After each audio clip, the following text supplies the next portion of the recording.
We're live. Hello, everyone, and welcome to a very special Violent Wrestling podcast for tonight.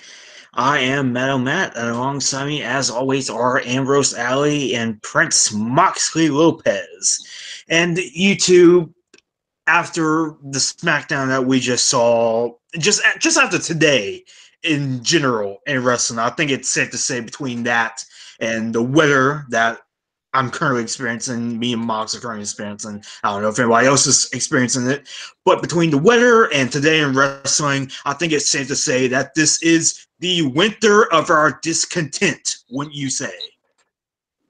Absolutely agree. And AA is sick, bless her heart. Yeah, I'm sick, so excuse me, folks, if I end up coughing or something in your ear. I don't mean to, but And there's a reason we're coming to you on a Tuesday. Not we already had this planned, and even if we didn't have it planned, I think it was perfect timing. Like Matt said, after last night and today, couldn't get any better than perfect timing. Go ahead and get this out of the way real quick.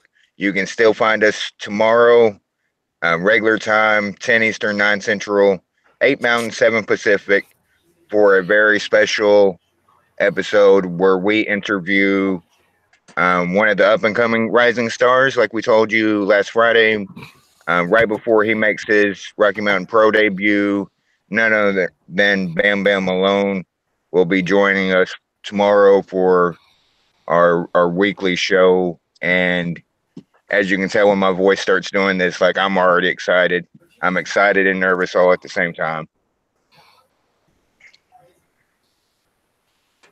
So Yeah, that'll be awesome. Bam Bam will be a great guest tomorrow. And speaking of guests, we have one tonight. Mr. Adam Rice has joined us here live in the VWP studios. I'm Ricey, back. It's good to be back, guys. I know today was a lot of shit happened today. Yeah, You indeed it is. just want to dive into it, start from the top, and work our way down. why not? Right. Yeah, I guess let's start from yesterday, last night, and it's just gonna divulge into a big old clusterfuck. I mean, let's first get. Is there anything pressing about Raw that you want to talk about that does not relate to the final 15-20 minutes? I Uh, mean, not much really happened on Raw, from what I remember. Like we Finn got the Balor and Bobby Lashley joined the Raw Survivor Series team, and Braun ends up getting the title shot if he doesn't touch Corbin or something like that.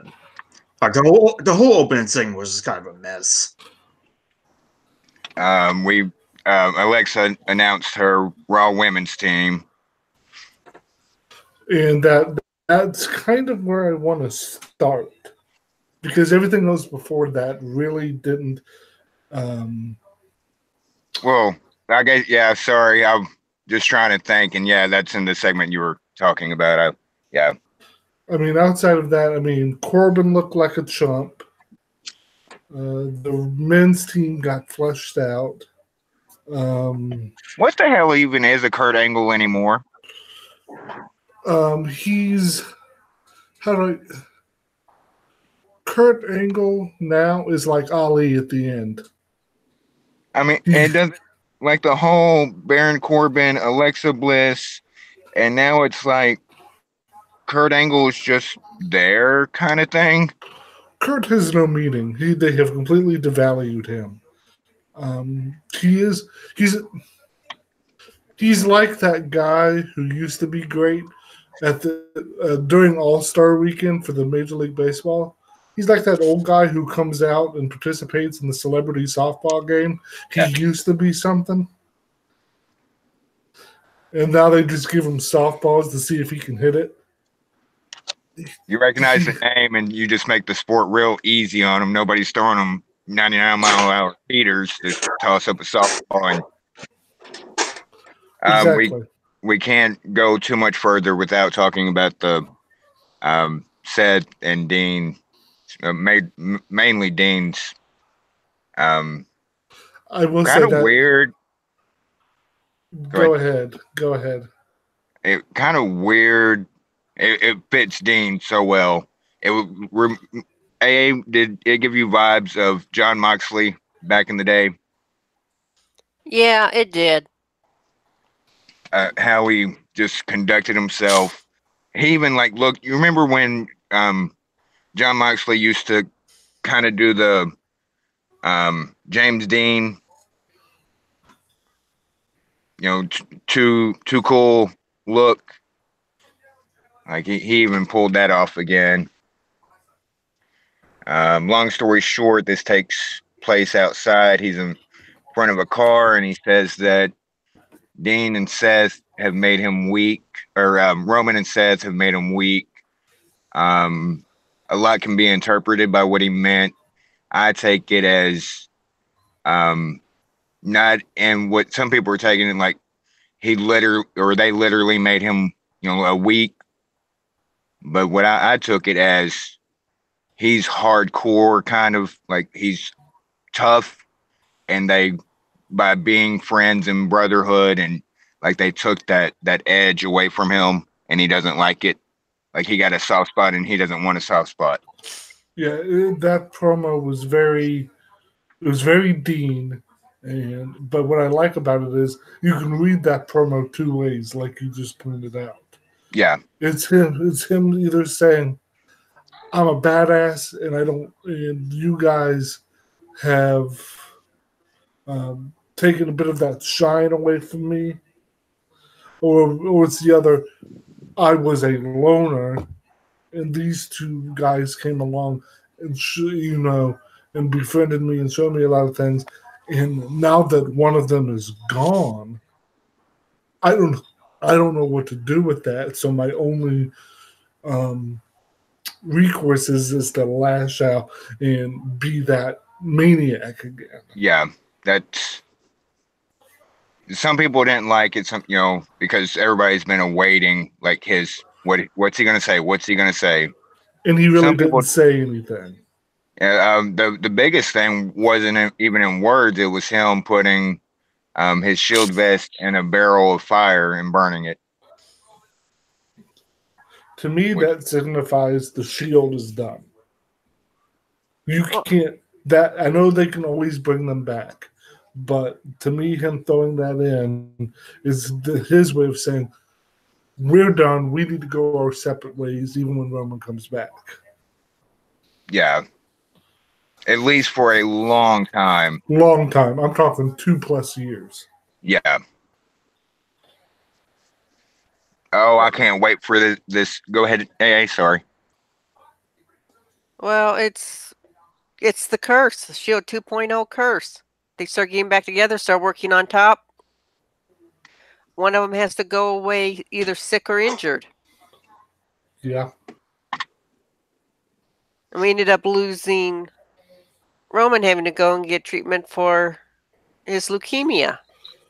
Yeah. So it's cursed. When they first got back together, about a year, I think yesterday or today was a year ago today, Roman had to leave right after they reunited. He had to leave for the mumps, which gave us Kurt Angle at Survivor Series in the Shield. Right. And also during the restarted reunion, isn't that when Dean got hurt really badly? Yes, right after when Roman finally came back, then Dean got hurt. Yeah, so it's been cursed. Let them go away, let them be apart, and then when it really means something, then reintegrate them. What's more cursed, Shield 2.0 or the Universal Championship? Universal Championship, hands down. Yeah. Hands down. Universal title. Okay, I don't think there was anything else from Raw. Shall we dive in? Matt, you have the floor. Unless AA had anything else to add about Dean or. Nope. It's just I like seeing a little bit of Dean getting back to his roots and what got him started. Yeah, and that's what I was gonna say. I'm so looking forward to after Survivor Series and this Dean Seth feud we're about to get. It should be money. It should be money. Pure babyface Seth versus, and I hate because they've run it into the ground, but just crazy fucking Dean Ambrose. Just don't give a fuck, Dean Ambrose. It's right there. I'm sure they'll find a way to mess it up, but it's right there for the taking. Well, they finally got the alignments right. I mean, granted, when the alignments were switched and they had their feud before they screwed that one up, it worked great. But this one, they finally got the alignments right. And hopefully, if they run it like they did in FCW, it'd be a great feud. Oh, yeah. Mm. Anything else about the Shield, Matt, before you have the floor on the excuse me, the other stuff that happened?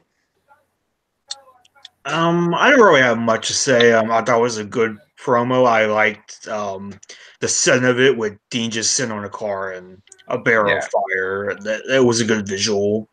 Overall, it was a good promo.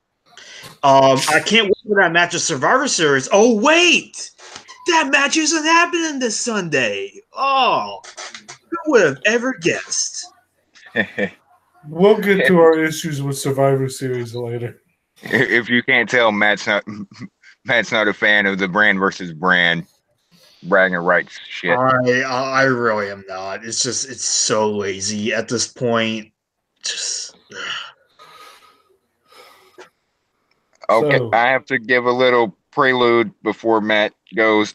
Ladies and gentlemen, boys and girls, children of all ages, when Matt's about to speak, you may or may not hear a swear word or two, which it's commonplace on VWP. It's not commonplace for Matt to do it.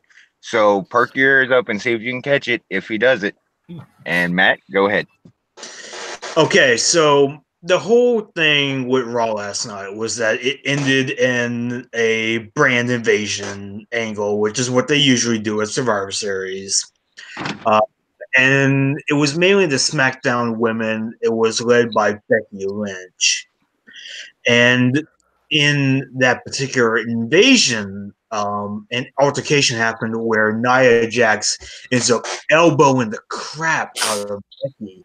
I'm going to stop you right there, Matt. It was not an elbow. It was a fist. It was a straight up closed fist right to the face of Becky Lynch. And they highlighted it, superimposed it on SmackDown. It was nowhere near an elbow. Yeah, it was a closed fist.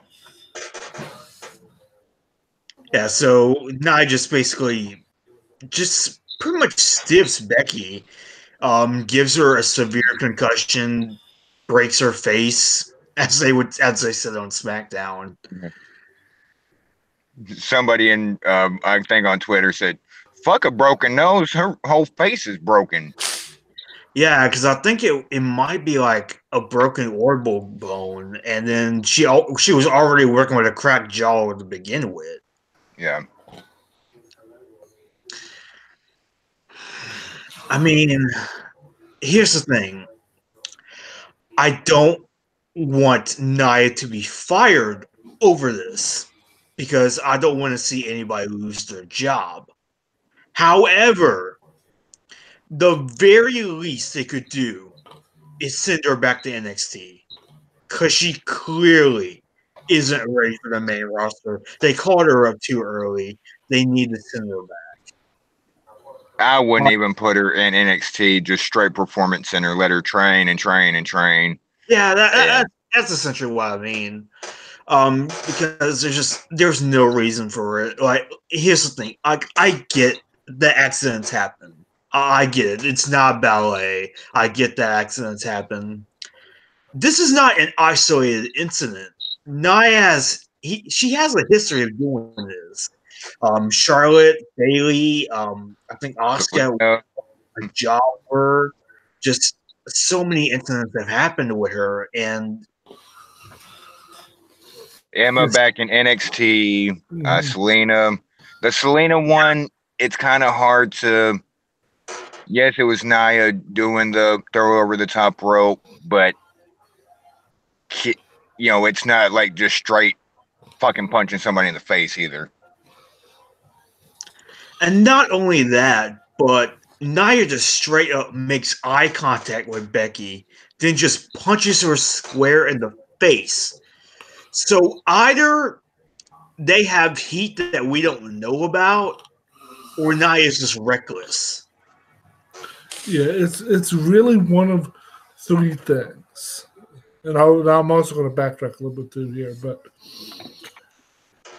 either, like you said, they have heat, Nia's reckless, or Nia took some exception to the punches Becky was throwing.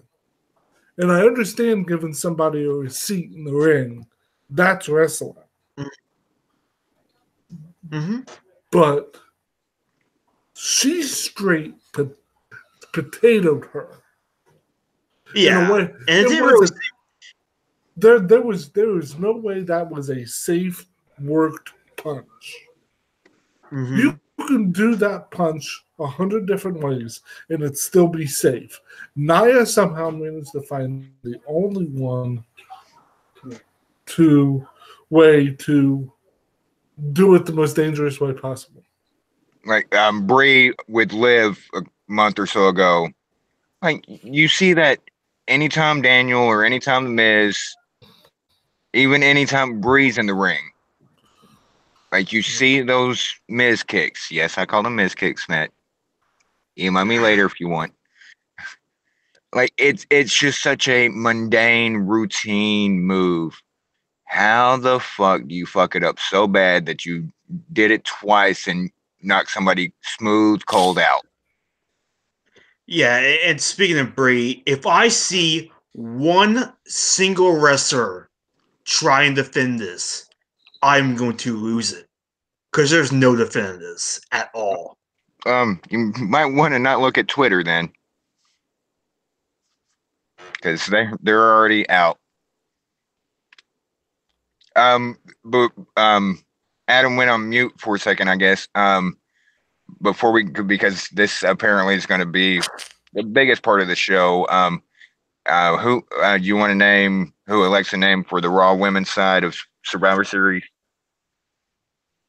It's I know Tamina, Nia. Ruby was one of them. Natalia was one of them. I think Mickey might also be there as well. Yeah, So- after what happened after the announcement, like that's who all was announced was secondary. Excuse me. So Sasha and Bailey miss out on yet another Big Four pay-per-view. I will say, with the way they did this before what happened with Becky, it looks like they're setting up Horsewoman versus Horsewoman.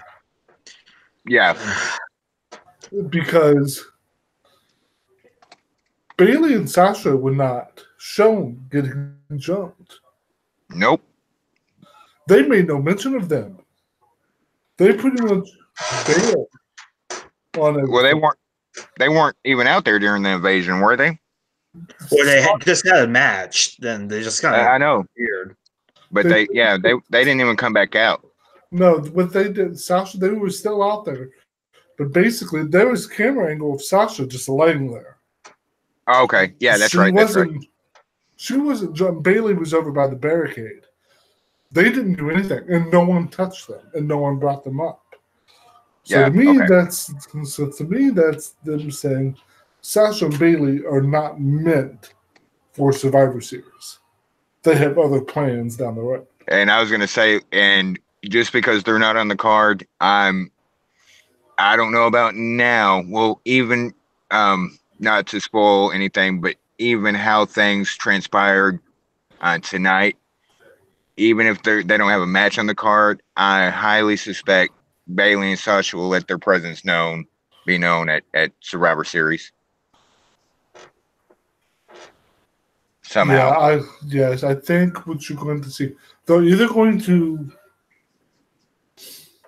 interfere in the women's 5-way in some fashion, or they're going to interfere during.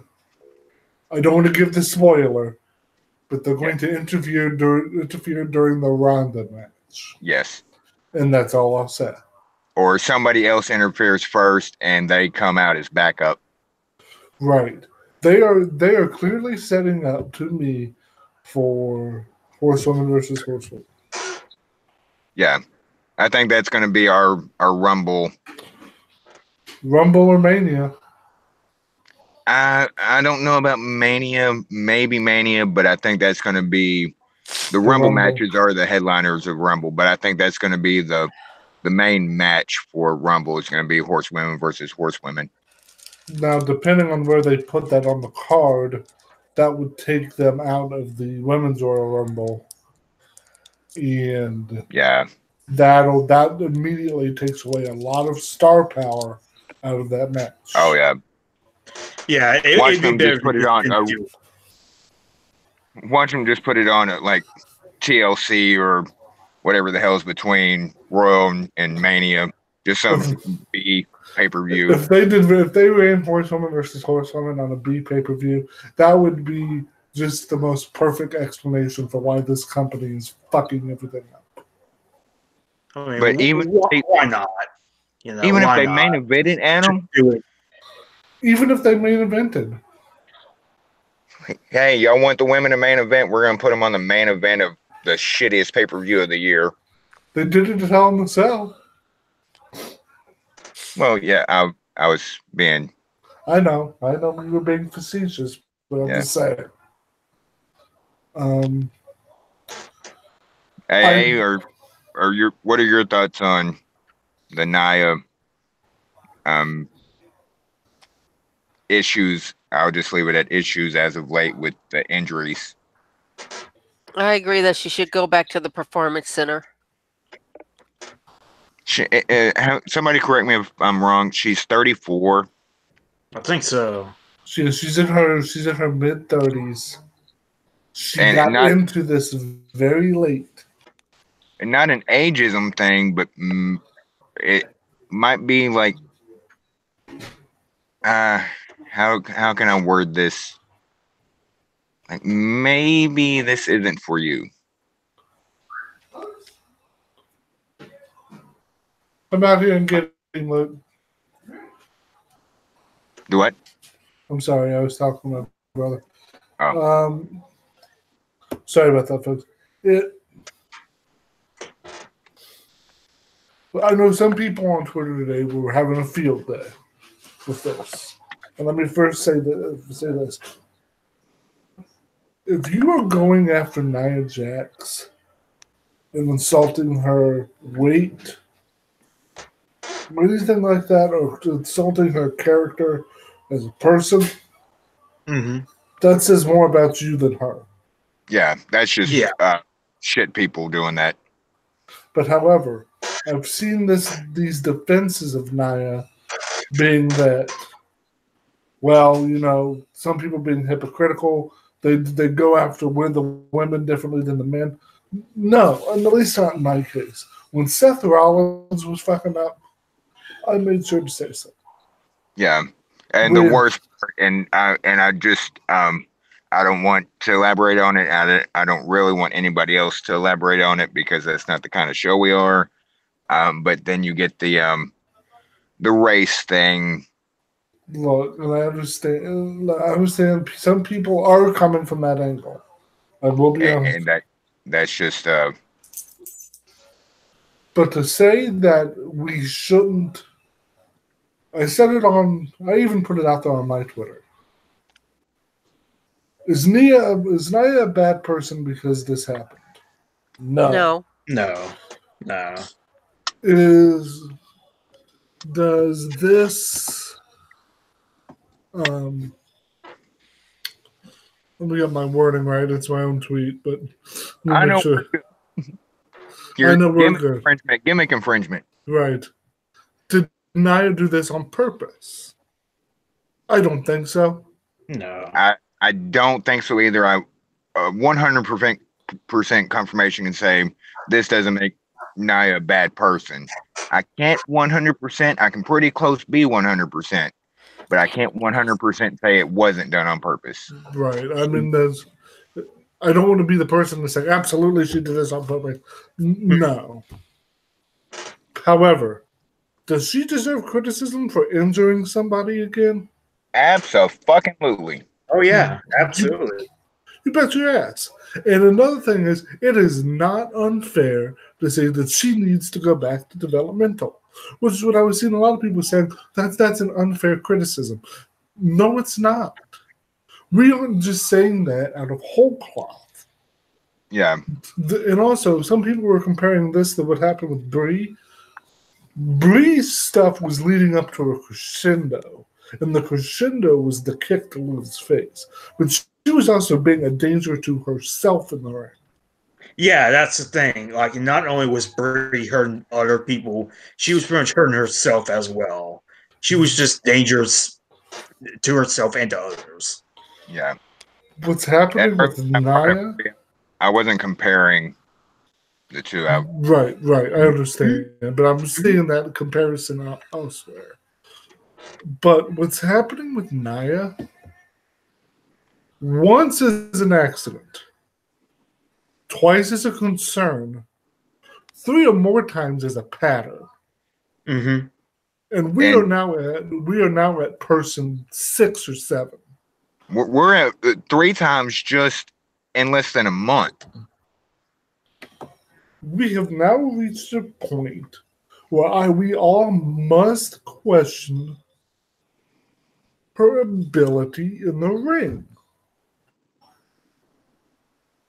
You know, And more so, and not just like well, we didn't like Nia to begin with. It's more of a concern over safety of the wrestler she's in the ring against. we now have, this is what Nia's caused her 2nd or 3rd concussion. Becky and Zelina. I know a lot of people are tired of hearing this, but it's true. We now live in a CTE culture in combat sports. Yes. Boxing, MMA, professional wrestling, football, hockey, rugby. I could go on. We are now soccer, even soccer.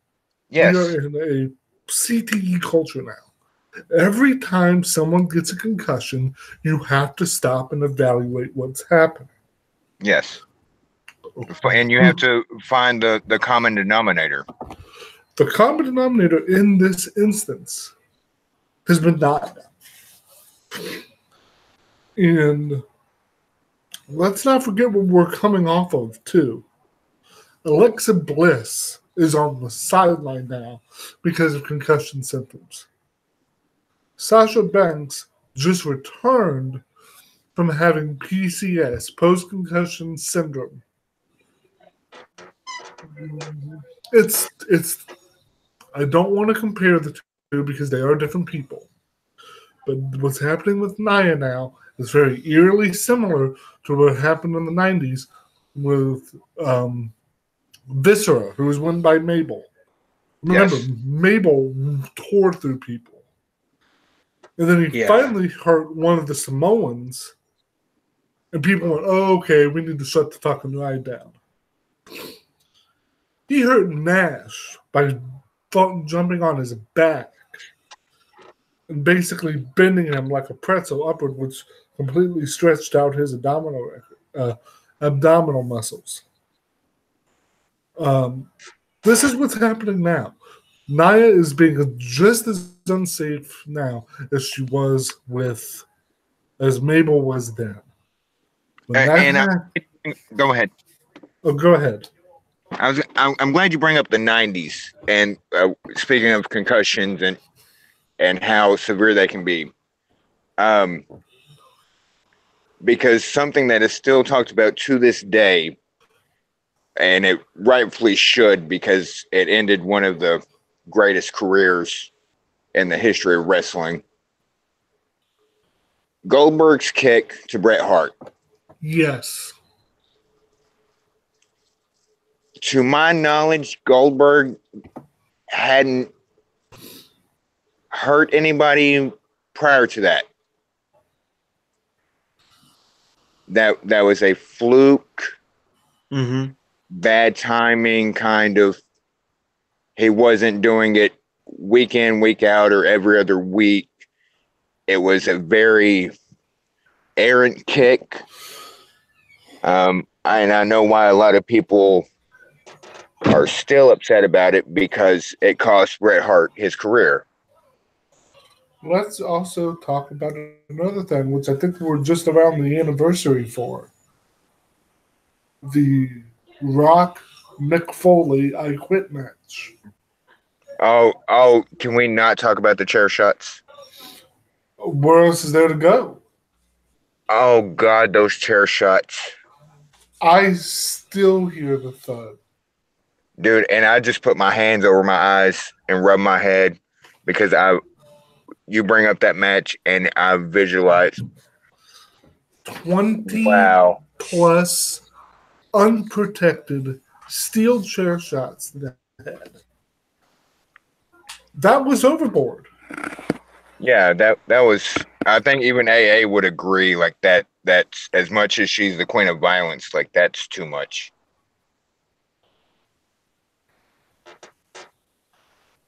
That was. But again, that was pre-CTE and what we know. Just like in other sports, give them some smelling sauce, send them back out on the field. I mean, we've all seen guys like Jack Tatum and Bill Romanowski. Oh, yeah. Those guys were CTE missiles. Junior Seau. Absolutely. When guys like Ronnie Lott and those guys, their jobs were to, if you're going to come over the middle, I'm going to put my helmet into the side of your head, and I'm going to make sure I dislodge you from the ball. Yes. If nothing else, you're not coming over. You're going to think twice before you come over the fucking middle again. Right. You're going to remember me. And let's not forget what concussions took away from there. Concussions ended Troy Aikman's career. Yes. And he's the quarterback. Like, he wasn't, giving the violence. He was receiving it. Right. Concussions one can mess you up. Just one. Multiple, and then every sequential one after that, it just gets worse and worse. And when we're talking about Becky, we have to bring up, she walked away from professional wrestling because of head trauma. In 2006. Yeah, that's what I was going to bring up. That's why I'm concerned about this particular one. Because she already had to retire once because of a concussion-like injury. I mean, I'm not saying that she's going to have to retire now because of this, but I don't know. It's just it is really concerning that she suffered another one now. Once you have one, the second one is much easier to get. And once you have the second one, the third one gets easier. It's just your head, your brain is not meant to receive that kind of trauma over and over and over again. We are probably years between concussions for Becky. Probably. You can never say for sure. The research I've done and the things I've seen, once you get like a true brain trauma kind of concussion, you start building up cartilage that doesn't heal. Right. So the concussion, her previous concussion before anybody knew Rebecca Quinn, Becky Lynch, Rebecca Knox. or Rebecca Knox, was 2006, and she had to walk away. So yeah, we're talking about 12 years, but how concussions work, as far as my knowledge, and if there's any doctors listening, correct me if I'm wrong. Once that the brain's traumatized like that, there's going to be, it doesn't like leave, it doesn't heal per se. It is sort of, this is the wrong terminology, but it sort of calluses over, and you move, and you just kind of have to move on. Yeah. We know what happened now to the Survivor Series match. It's off. Becky Ronda is off. And I was so looking forward to that match. It kind of kills any excitement for Survivor Series, although without spoiling things, they may have just added in a bit more interest as a make good. But it's a shame that this is what's happened. I said it in the daily earlier over at Cage Side. This cannot be allowed to continue. Mm-hmm. You have to have a definitive answer when it comes to Nia Jax. And this might be one of those things. Tomorrow, I know tomorrow's like everybody's day off. Have a company, all performers, either tomorrow or sometime in the near future, bring everybody to Florida. Everybody, Performance Center, NXT, SmackDown, Raw, and have one big company meeting and try to hash this out. Like something like, and not like, let's pick on Nia thing. Like, don't get me wrong. Right. But here's the other thing. The company tonight, this will be a bit of a spoiler, folks. So if you don't want to hear it, they threw Nia under the fucking bus. They made sure that they put her right in front of the oncoming train. They did. Oh, we're gonna talk about SmackDown. I don't want to spoil it, for later. But at the beginning of tonight's SmackDown, they basically put Nia right in front of the 705 heading to DC and said, "Good luck." And I think that is a good transition to start talking about SmackDown. I'll say one thing real quick, and then I'll let Matt and AA give their final thoughts on Raw before we officially dive into SmackDown. Poor Dana Brooke was getting blamed for this last night. Because after it happened and Becky's seat, like she fell and she's up against the rope, Dana was just getting in the ring and went straight for Becky and I was trying to, I don't know why the hell I got on Facebook, but I did. And I was trying to explain this to people, just avoid Facebook wrestling groups. But anyway, no, Dana did, like this happened before Dana even got in the ring. Dana did, as soon as she got in the ring, ran over to Becky on her butt up against the ropes. Dana realized something was wrong and ghost kicked her. Everybody's saying, no, she needed her right in her nose. It's Dana's fault. Dana broke her nose. No, Dana instantly, with the blood and stuff, realized something was wrong and ghost kicked. If you watch it over and over, you can see she makes a kicking motion, doesn't come close to touching Becky, and then Becky rolls out. But poor Dana, before it all, everybody kept watching it and realizing it was Nia before, the other women came out. Poor Dana went through some hell. Before we get to SmackDown, I want to ask both Allie and Matt and yourself a question. What Yes, do you? Thanks. What do you guys make? And this is a minor spoiler for SmackDown, but not really. What do you guys make of the SmackDown women being the only team that got the invasion honors between the two brands? There was no invasion by Raw, by either the women or the men, on SmackDown tonight.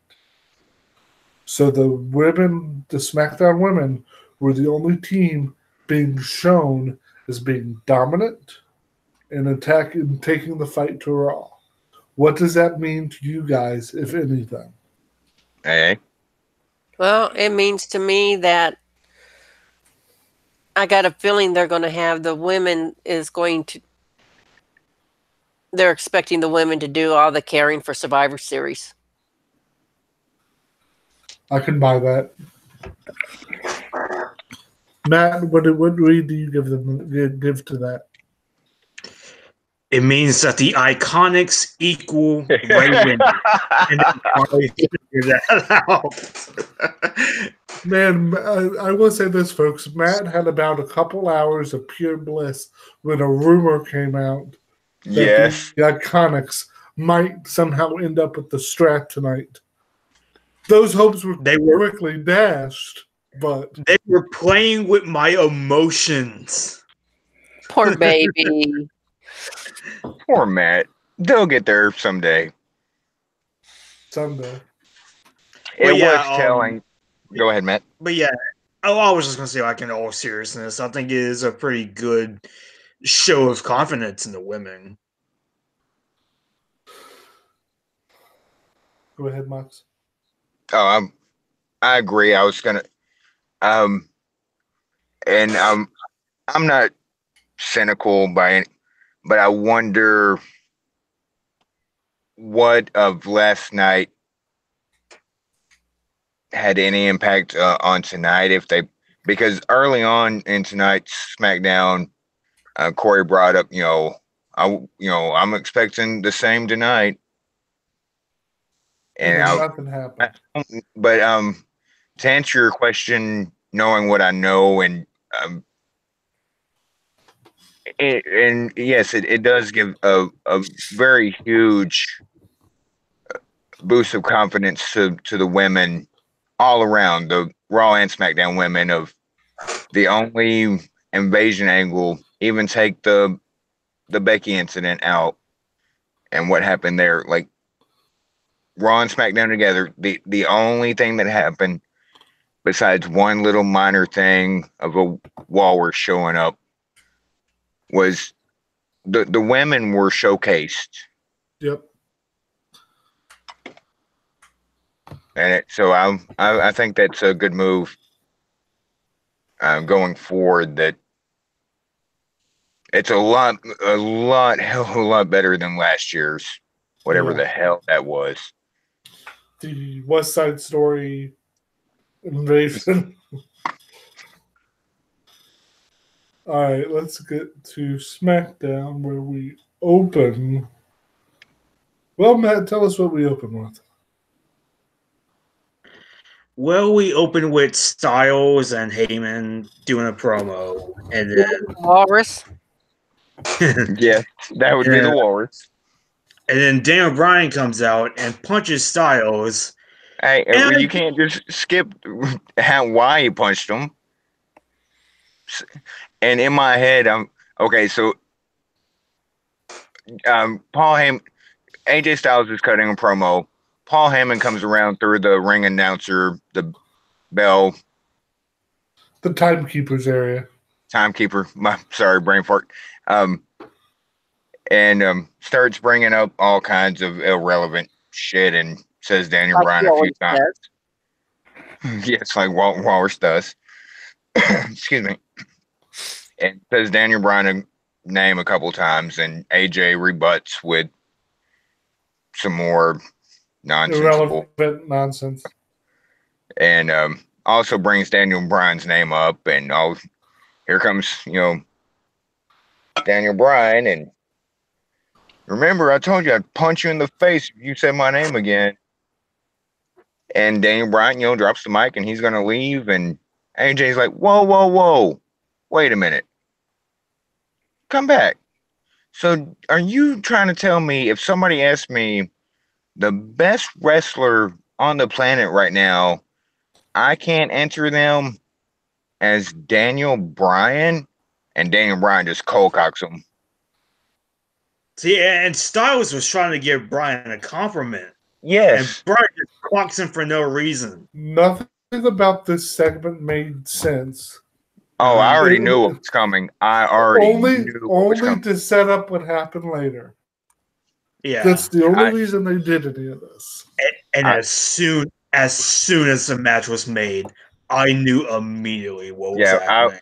I knew as soon as Daniel punched him, like before later in the backstage said, yep, they're doing it tonight, because there was rumors circulating like, okay, they're gonna have to do this for the women's thing, but the big story coming out of Survivor or SmackDown is gonna be the main event.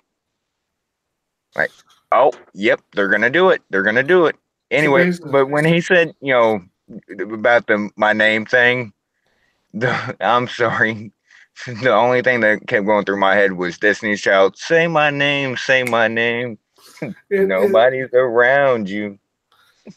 Say, baby, I love you. Sorry. Once you start people, you have to finish the lyric. So, enjoy Infamy, Velveteen Dream. The Dream has no memory of that. No, he does not. So basically what happens after all that is that we go back to Shane's and Paige's office, and AJ Styles starts saying, I want a match. And D-Bry comes in, or vice versa, and Shane basically says, no, we're ending this tonight. AJ Styles, Daniel Bryan, and the WWE Championship is going to be on the line. And once Shane said that, I went, okay, they're doing this tonight. And by the way, Dean, because you said Dean Bryan for some reason, Daniel Bryan, you're off the SmackDown team. Yes, they kicked him off the SmackDown team. So now let's do the counting here, because, well, let's wait. So after that segment, I already forgot, what was the first match after that? I think it was Miz and Rey Mysterio. And why did Miz get kicked off the SmackDown team as well? Like, come on now. Oh, come on, bias. The first match was Ray and... It was Hardy. Oh, no. Yeah, Hardy and... it was Jeff Hardy and Almas. Hardy and Almas for Daniel Bryan's spot, I believe. It wasn't for the spot at the time. It was just a match. Hardy goes over, really good match, and of course Selena's back finally. So and I always love seeing Selena on my screen. But Hardy wins, and after the match, really good match, really good opener. We go backstage to the greatest of all time, Miz, standing next to Paige, watching the match. And I think you meant Paige as the greatest of all time. No, I'm pretty sure. I may have got that backwards a little bit. But and then Paige tells Miz that he's the solo captain now, since Daniel's no longer on the team, and he gets to make the pick of who he wants to be to take Daniel's place. And well, Jeff Hardy just put on a good match, and I thought that was going to lead somewhere, and he just immediately says, so Jeff Hardy's on the Survivor Series team. And then the camera zooms out, and next to Paige is, I almost said Sin Cara. I'm so stupid. Rey Mysterio and Samoa Joe. And he said, by the way, if I'm the the solo captain, Rey Mysterio, which was Daniel Bryan's pick last week, like, you're off the team too. Like, no, no, no. And Paige is saying no. Like, if you want him off the team, you have to, beat him in a match. And by the way, that match happens next. And so we got Miz versus Rey Mysterio. The real quick, I thought that was funny as hell of Miz. Like, that smell.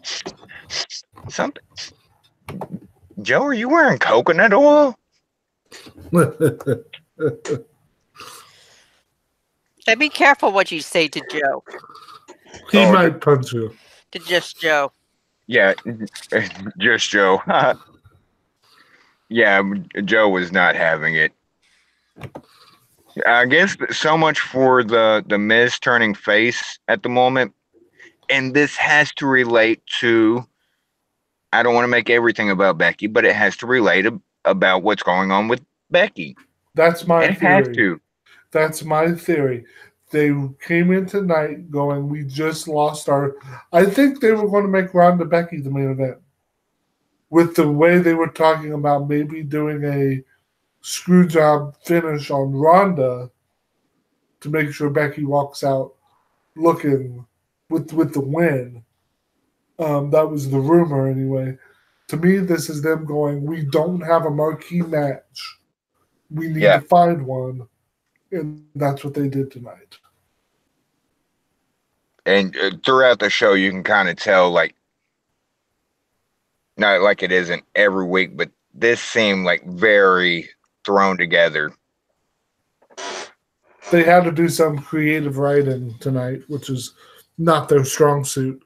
Well, you can strike out creative. They had to do some writing tonight, like literally before the show, like, damn, we're in a tight spot. Damn, we're in a tight spot. Damn, we're in a tight spot. If you don't get that, oh, brother, where art thou reference, we can't be friends. Exactly. It seems like, at best guess, they heard about Becky not being in the main, not being able to compete within the company by what? Noon? 1 or 2? So they only had about 6 or 7 hours to basically rewrite an entire show. Yeah, and Vince wasn't there backstage like he usually is. So poor Matt Des Moines, like a lot of fucking conference calls. No shit. But there probably was, which probably means Paul or somebody was in charge tonight. Well, probably both Pauls, Paul Levesque and Paul Heyman. Yeah, I could see that. But Miz Mysterio, that was a good match for what it was. Yeah, it really was. It's one of those. Go ahead. Honestly, and I know I'm going to come across as biased on here, but honestly, no, I was so bored by this match. I was so bored. I didn't like the freaking match, the roll up so much. Like they just, it wasn't like anything to write home about, but it was a good match except for the freaking roll up. Well, not just the finish; they were doing it throughout. They spammed roll ups like pretty much the entire match. They probably had to throw it together. Yeah. Yeah. And I think it was it wasn't Corey. I forget who. Miz got him got Mysterio on a crucifix and said that he was trying to go for the skull crushing finale. Like, have you not seen what the skull crushing finale looks like? Because that wasn't what he was going for. That ain't it, Chief. Solid match. The first 2 matches actually helped get my mind off the Becky stuff. Mm-hmm. Like they were like, okay, we have wrestling. So after Miz and Mysterio, Matt, we got... Well, Miz loses, so Mysterio stays on the SmackDown team. Okay.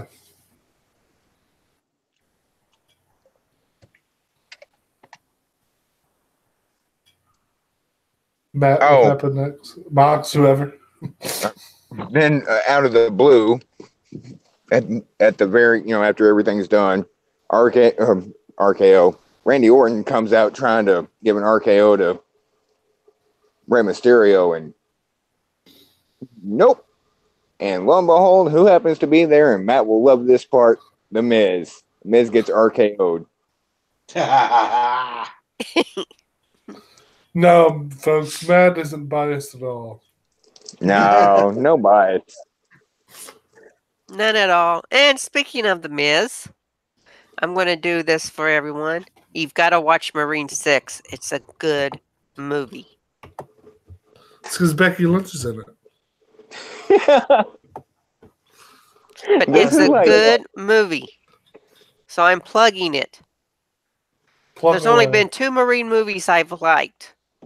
6. And then the one that had Axel and Bo Dallas in it. The first Marine wasn't bad. The Cena Marine, the real Marine.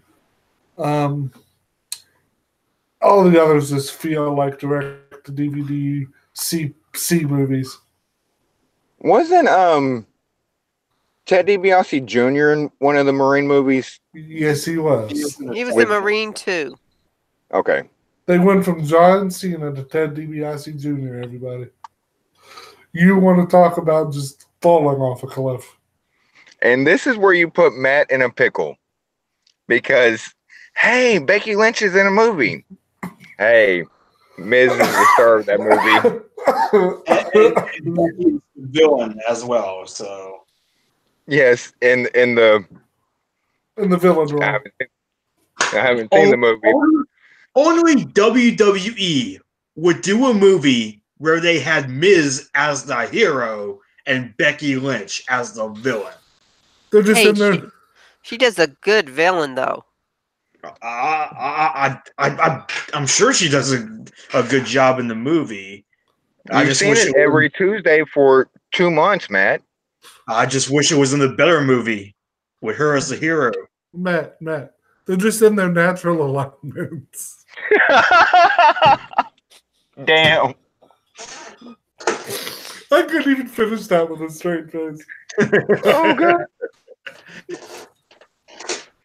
Nice. So, and this AA, if people don't remember, Ambrose Alley used to write a fan post of "I watch so you don't have to." No, that wasn't me. I thought you did it a couple times. I wrote, I picked apart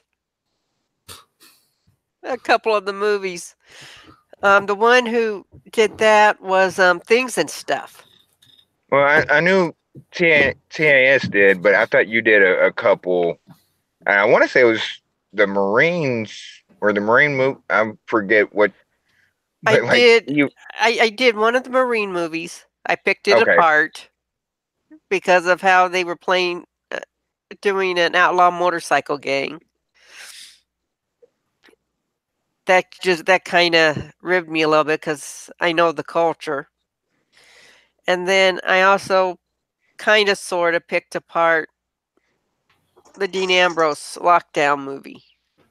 Yeah, it's the Lockdown movie. Yeah. I don't think you titled them. I watched this so you didn't have to like TAS, but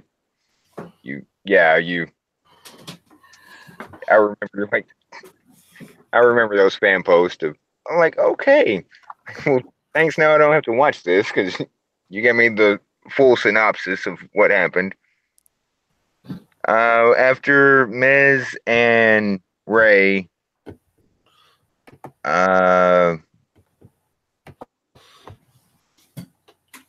anybody remember? Was it the Becky segment? I thought there was something in between. Did we get the when did the 6-man tag happen? Was that after or before? That was after. I want to say there was something right in between, but apparently no. We got the Becky segment, then we got the 6-man tag. Okay, so that we're already at the top of the hour because Like, 2 hour Becky's show. Becky's backstage talking to a producer. And let me just say, And- that producer looked like he was pissing his pants. Like, please don't, because she wasn't screaming or anything. She was just dead serious. She wasn't happy, and you could tell that the whole time. And this is the first time we've seen Becky's face since Monday night. She got fucked up. Yeah.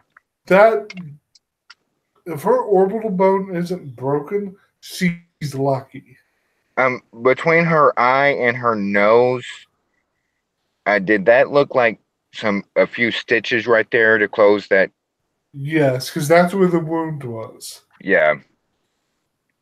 That's what it looked like, but I wasn't really sure. So if that's the case, next we have, and they, go into commercial with Becky Lynch responds, up next, come back from commercial, and I love Paige just like the next person, but Paige is in the ring. And then Damn it, you promised us Becky was up next, not Paige. And honestly, I would tell you, when I saw Paige in the ring, I was expecting the worst. Yeah, I was expecting stomach Becky to have to drop the title. yeah, I have, because when you see Paige there, you're sitting there going, fuck. My stomach dropped, man, because I was like, oh, no. She's about to call Becky Lynch out, have her come to the ring, just like they did with Naomi, and have her. And then she said, I invite all the SmackDown women out to the ring right now. Like, okay, you still promised us Becky after the commercial, but this is looking a little better than how it started. And then after the women came down, she invited down the SmackDown Women's Champion. And Becky walked down. She looked as defiant as ever, but you could tell on her face she was trying to no-sell any emotion.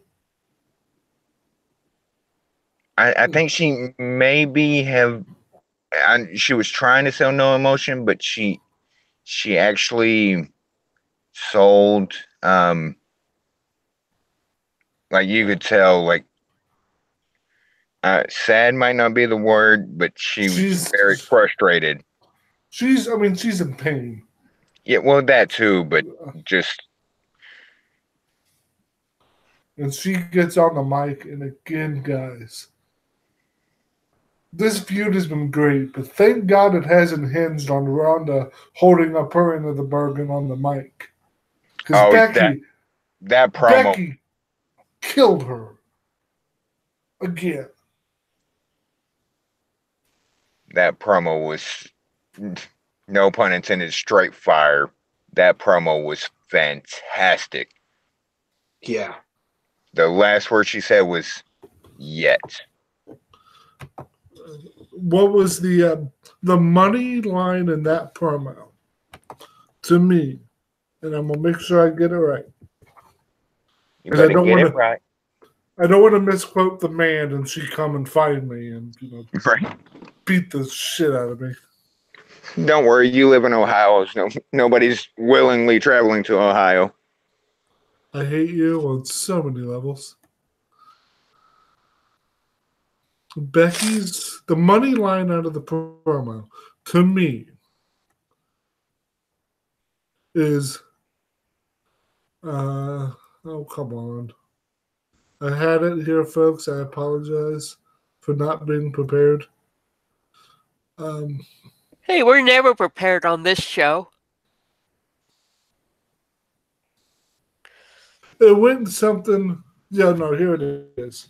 The money line in the promo to me is, you're not the baddest bitch on the planet. You're the luckiest. Yes. Fucking mic drop. Grand slam. It's perfect for the character, for the story they are forced to tell. And that was like atomic bomb, like nuclear, just. Because compare that to that rambling, incoherent Avocado toast and millennial men. Go home, Ronda. You're drunk. Right? First of all, Ronda, you are only 2 days younger than Becky Lynch. I didn't know this till last night, but me and Ronda share a birthday. I'm gonna go see if I can get that legally changed. Damn. So for Oh, you're gonna get Ronda, your name legally changed to Ronda Rousey? I hate you. Go step on a Lego. Oh, those are fighting words. It's going to be changed to the days where it was the first day that the Browns won a game for the first time in years. I hate you both. So Becky cuts this fire promo and then is now standing in front of the women's, basically most of the women's division. Real quick before you go, like that promo, even if things didn't happen the way it did, that promo was game, set, match. Don't even bother having a match Sunday.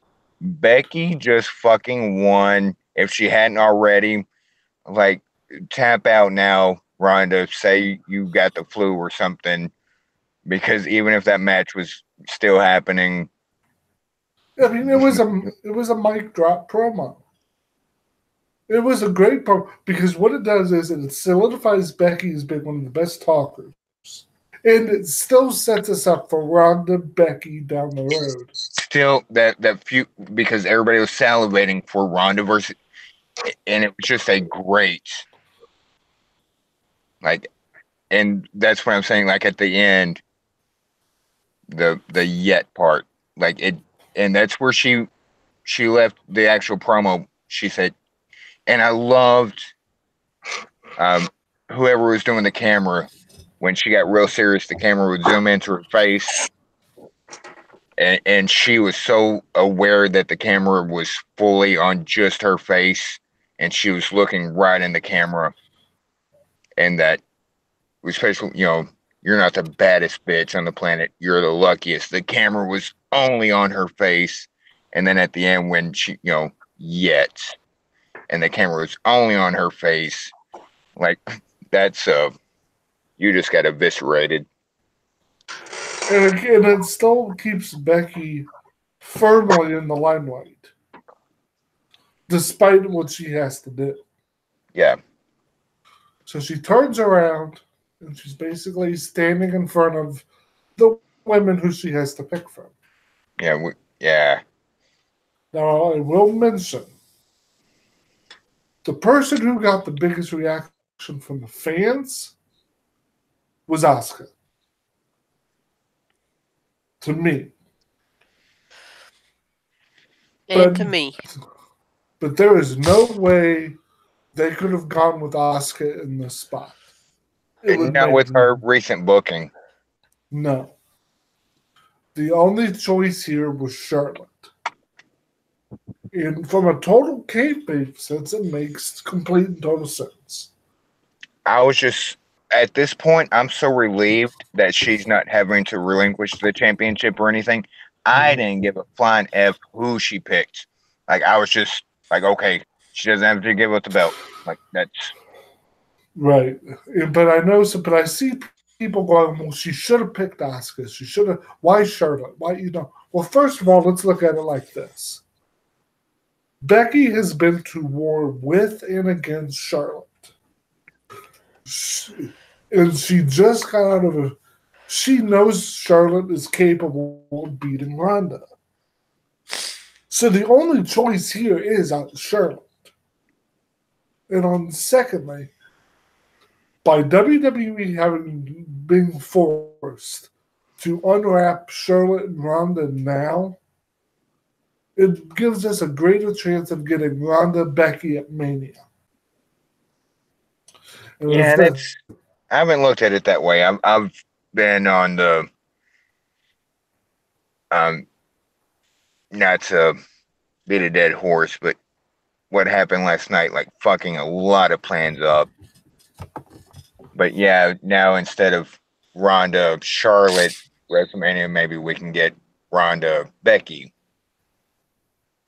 We have preserved the match people wanted to see, and we're getting the match people were expecting early. And which also frees up Charlotte. Now, in Des Moines' defense, I'm sure when she looked at Carmella. I know, but here's the thing: Carmella steps in that ring with Ronda. Yeah, that match shouldn't go 2 minutes. And that's the problem with, other than Asuka and Charlotte, even Charlotte, to be honest. I mean, if we're talking a shoot fight here, folks, Ronda wins every time. Yeah, if we're talking a shoot fight, there's nobody in that ring that, no. But if we're talking a credible professional wrestling match, if Becky's not in it, Asuka would be more credible. And yes, I'm giving Asuka credit. I love Kana. I love Asuka. I don't like her booking. Really, I'm sorry to interrupt. No, you're not. You hate me. You're right. The only other, to me, conceivable option, and I know Matt's about to get a kick out of this. The Iconics. The Iconics. Yeah. Because then at least you could have a 2-on-1 dynamic. I mean, if you're going to force me to put someone in that match, it's either Charlotte, Asuka, or one of the Iconics, preferably Peyton Royce. Yeah, where the Iconics win the Raw title and become the first ever co-Raw Women's Champions.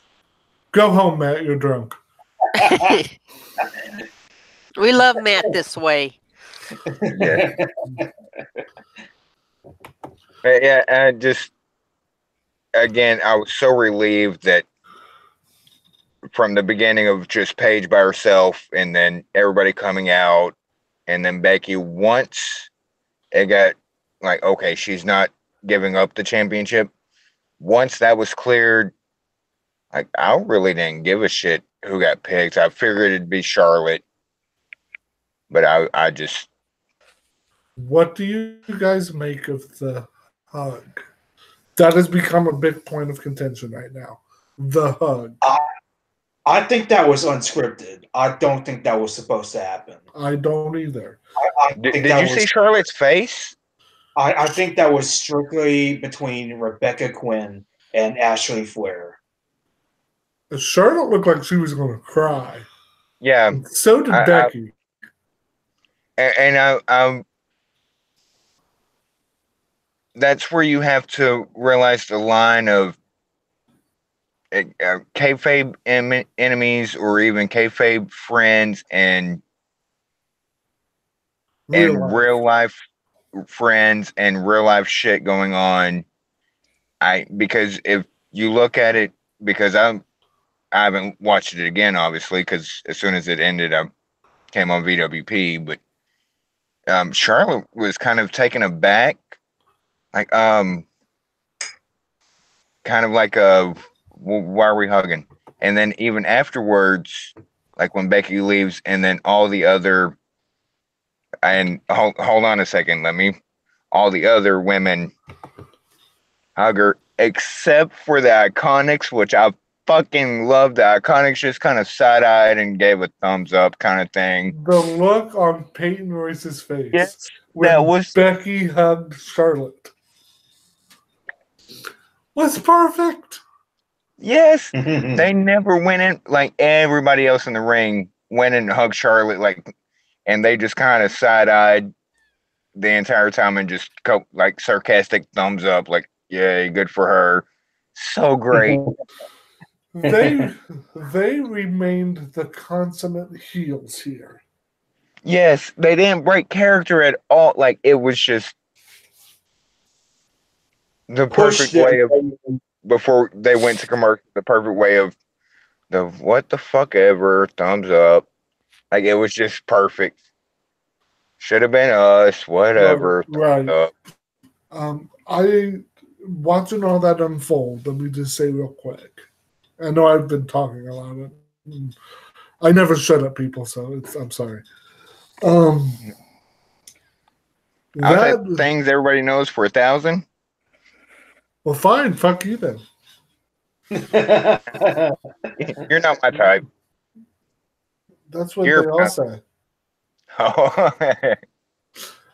Go. That was also a little hard to watch as a fan of Becky Lynch.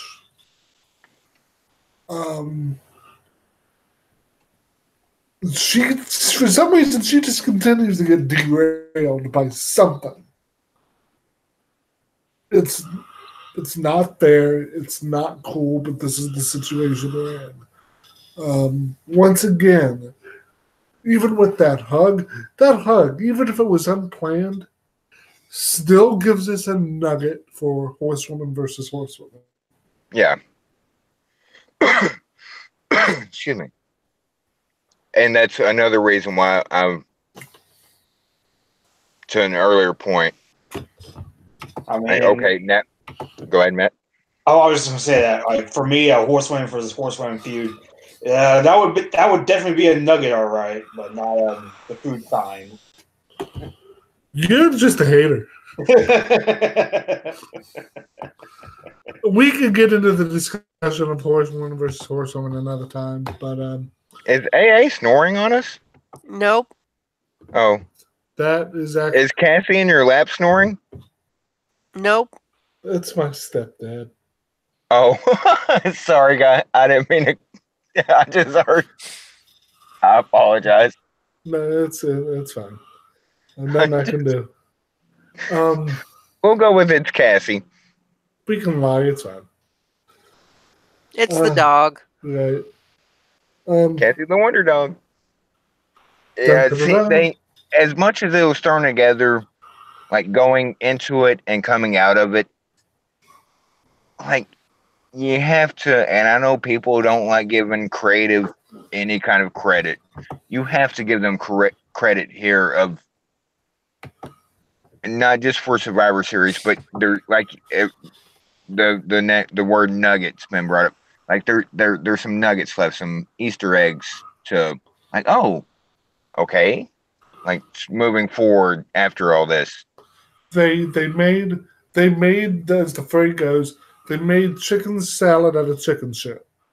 For once, instead of making chicken even more chicken salad. Yeah, like they did on such short notice. Like they know the SmackDown wasn't necessarily good per se, but like at least this story has a story, and it wasn't just hey, Vacant is champion. Like there's something. Yeah. How many damn titles does Vacant have to hold? All of them. So does anybody have any other last comments before we move on to the 6-man? No, I think we beat that horse to death. Yeah. Yeah. I'm kind of disappointed that Matt didn't swear yet, but swear, Matt, swear. Oh. All right, Matt. So set us up for the 6-man. Okay, well, the 6-man was New Day versus Big Show and The Bar. The Bar wins when Big Show pins Kofi Kingston. Big Show putting those young talent over. You know it. And who else? And who else showed up in the tag scene tonight? Oh, the Colons. The Colons. Or the Colons, depending on how you feel about them. A yearly reminder that, yes, the Colons are still with the company. They're back from their Puerto Rican. But something kind of major we didn't touch on about the Becky choosing Charlotte thing. Charlotte was in the Charlotte's SmackDown. off the team. Survivor Series team, and now she's not, and so now they're missing a fifth member. Okay, so Do you guys think that maybe that might be Nikki Cross's official call up? Yes. It's either Nikki Cross or Mandy Rose. I could see it being Mandy Rose at first. Then it's like, okay, you're not actually in this match. Here's who it is, and it's Nikki Cross, and that jumpstarts a feud between those two, maybe. See, this is where you run into a slight problem of, and it's not even a problem because I just gave them credit and I don't want to discredit them. This is literally the last show before Survivor Series. Mm-hmm. So you can't. I mean, you could like do that kind of interaction backstage at Survivor Series Sunday, but because I thought Nikki Cross might be. I thought like everything would be done at once, like Becky eviscerates Ronda, picks Charlotte, and the women are still around, or maybe a couple women leave, but the team and Paige are still in the ring. But that leaves us with a missing member. Who could it be? And then they announce Nikki Cross, or Mandy or whoever. That or an actual call up, but I guess I'm knowing them, they're going to reveal it on Twitter later tonight or tomorrow, or yeah. If it were me, you reveal that at Survivor Series. Yeah. At least that leaves some intrigue to the match. But from tonight to until then, you have to start promoting like this mystery partner. I'd love for it to be Nikki Cross. I'm a Nikki Cross huge fanatic of hers. I have a dark horse candidate. Toni Storm. As much as I'd love to see it be Toni, I don't think it will be. Bianca? My dark horse candidate, based on an interview she did just a few weeks ago, saying about how much she wants to continue working with WWE. The living legend, the final boss, Meiko Satomura. And I love her. She's in my top 3, if not top 2 women in a WWE, if it's a reveal in an LA arena, that's going to go over like a wet fart in church. I'm saying it's a dark horse. I'm not even saying it's a possibility, honestly. But based on previous comments and the situation they're in, there have been less far-fetched things to happen. I mean, Survivor Series also gave us gobbledygooker, so you never know. But no, we are probably talking about either Mandy Rose, Nikki Cross, or another call-up. I don't know who that would be. What if Shayna loses the title again and Shayna comes up and now you have 2 of the horsewomen actually in Survivor Series and then the other 2 show up later? That also makes sense. Hell, they could also put Kyrie in there. Yeah. If Shayna wins. Because you have to remember that the crowd at TakeOver is going to be mostly the same crowd that they're all in the same arena. TakeOver, Survivor Series, all SmackDown are all in the same arena. Yeah, they're going to have basically the same audience. Yeah. Okay, guys. I would guess Nikki Cross, I'd guess. My guess is Nikki. Matt? I would say it's Nikki as well. Allie? Nikki. So that makes it official. Nikki Cross will be in the Survivor Series. And if they don't, I mean, they can always, or second best case scenario, Peyton or Billy. There's still time, Billy. Did you just call the Iconic second best? I think he did. I think he did. Clearly, Matt's fan.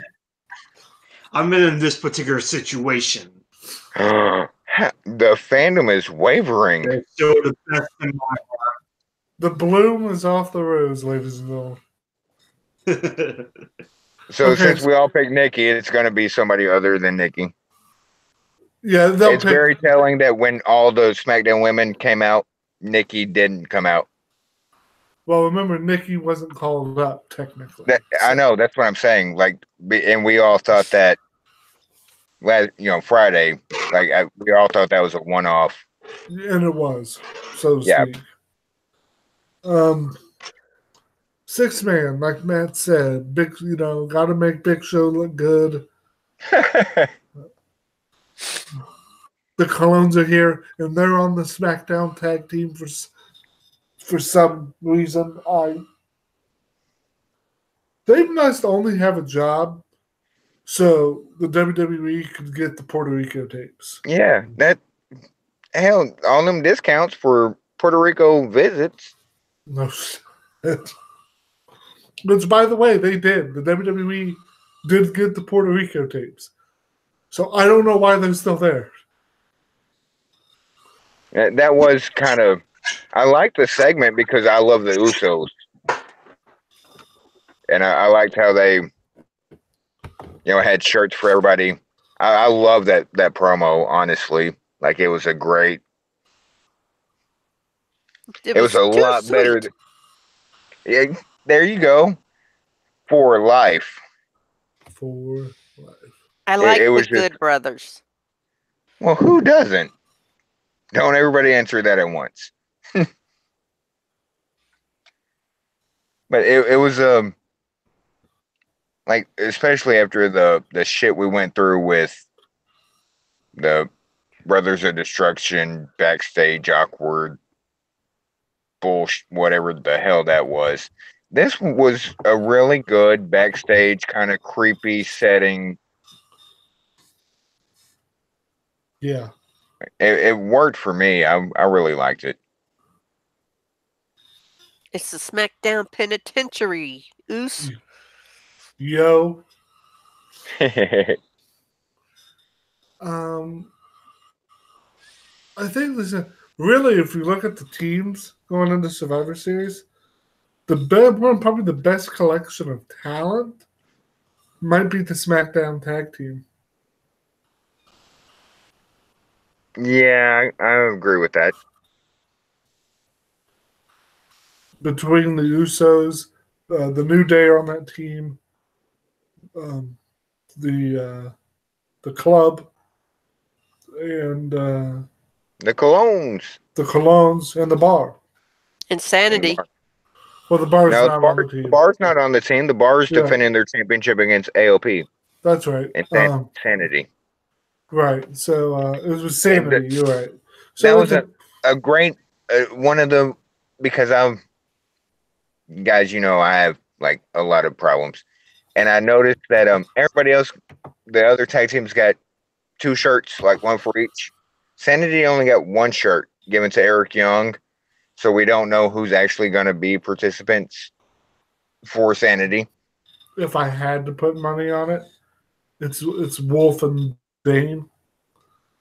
But that's only because I don't want to see EY in the match. Well, yeah, I'm thinking EY and Dane. But yeah, I know exactly where you're coming from. Who do you think are Sanity's participants, Allie? I don't know because I don't know much about Sanity. We all know that. You, not just in a wrestling aspect, like. It's a shoot, ladies and gentlemen. Sorry. Bad joke. Matt, who do you think represents Sanity in the match? Eric Young and Killian Dane. EY can't agree all injecting the time. himself. EY injecting himself where nobody wants him. But Like he's a that's Leo just- Rush of the group. Like, Oh shit. Well, he'll actually be fine because I think he's taller than both Colognes. but he's Canadian. Right, it balances out. You give and take. Yeah. So he's Canadian. Big deal. Hey, just because you live closer to the Canadian border, don't start defending them now. We always blame Canada. Wait, I think I'm closer to the Canadian border. I thought we blamed London. I thought we blamed England. Blame Canada, oh. and then when in doubt, blame England. First of all, Adam just ruined my whole narrative, but That's what I'm here for. does Ohio even count as a state? You can kiss the fattest part of my ass. But besides Ohio State, do you guys have any professional teams in your state? No, not after this Sunday. The Browns haven't reached professional status, and the Bengals got waxed by the Saints. I mean, completely just. But that's neither here nor there. What happened after the 6-man? Was it the main event? We Yep. went to the main event. When Daniel Bryan low blowed AJ Styles. Yep, set us up here, Matt. Okay, so the match itself was pretty solid. Then we get a ref bump, and Bryan low blows AJ Styles out of nowhere. When is Bryan- AJ Styles going to learn to wear a cup? Never. You never. would think after the Shinsuke stuff, like he would have, like the Super Troopers where they shoot him in the dick cup. Yeah. You'd think he'd have Well, I that mean, kind of. Well, I mean, it is karma because he did win his first title, WWE title, with a low blow against Ambrose. And it all comes full circle. Yeah, so Bryan gets a running knee. 1, 2, 3. Bryan is the new WWE champion, and he turns heel in the process. He Yeah. straight up.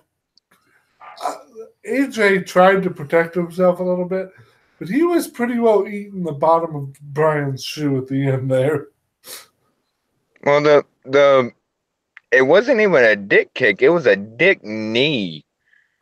Like Yeah. Bryan just kneed him straight, like right up. Not to be confused with Ambrose Alley, but right up the alley. Like fuck, like.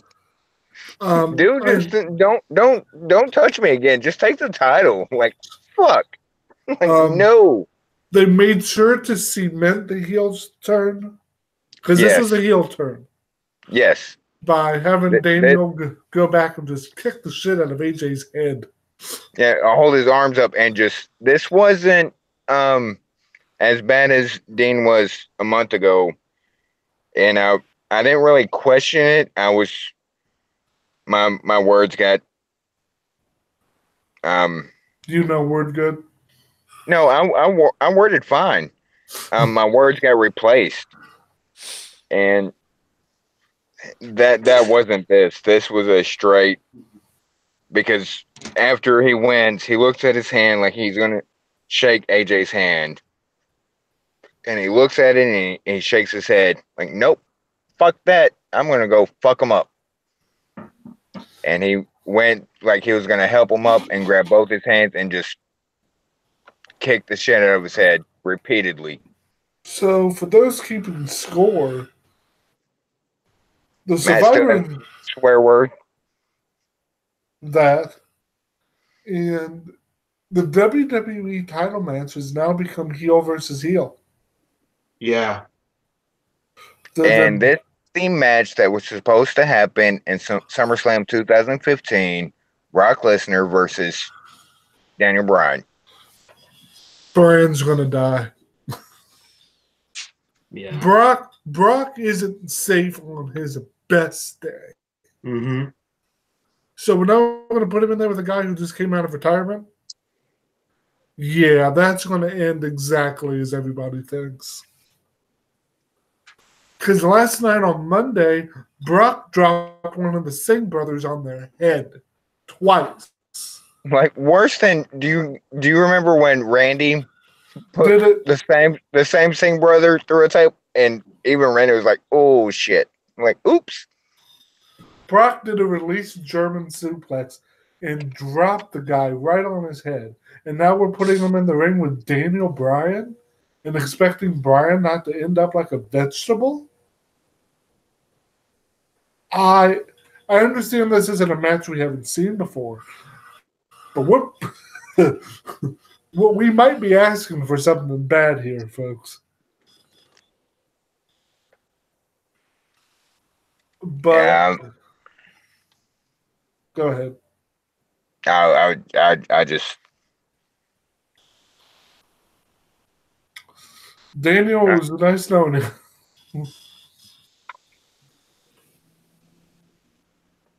there's so many questions, so many. Like we all said 30 minutes ago or so when we started on the SmackDown thing, as soon as this came about, like we knew. So for Like just I said it when he cold cocked him for saying his name. Like, oh shit, they're doing it. They're and if you weren't sure then, when Shane made the match, you knew. So first, let's take a historical perspective here. AJ Styles was champion for 371 consecutive days. That is good for 8th all time, and he's tied with Hall of Famer, the Macho Man Randy Savage. Did this come across? This might be a rhetorical question, but based on what everything else that's going, did this come across as like kind of knee jerk?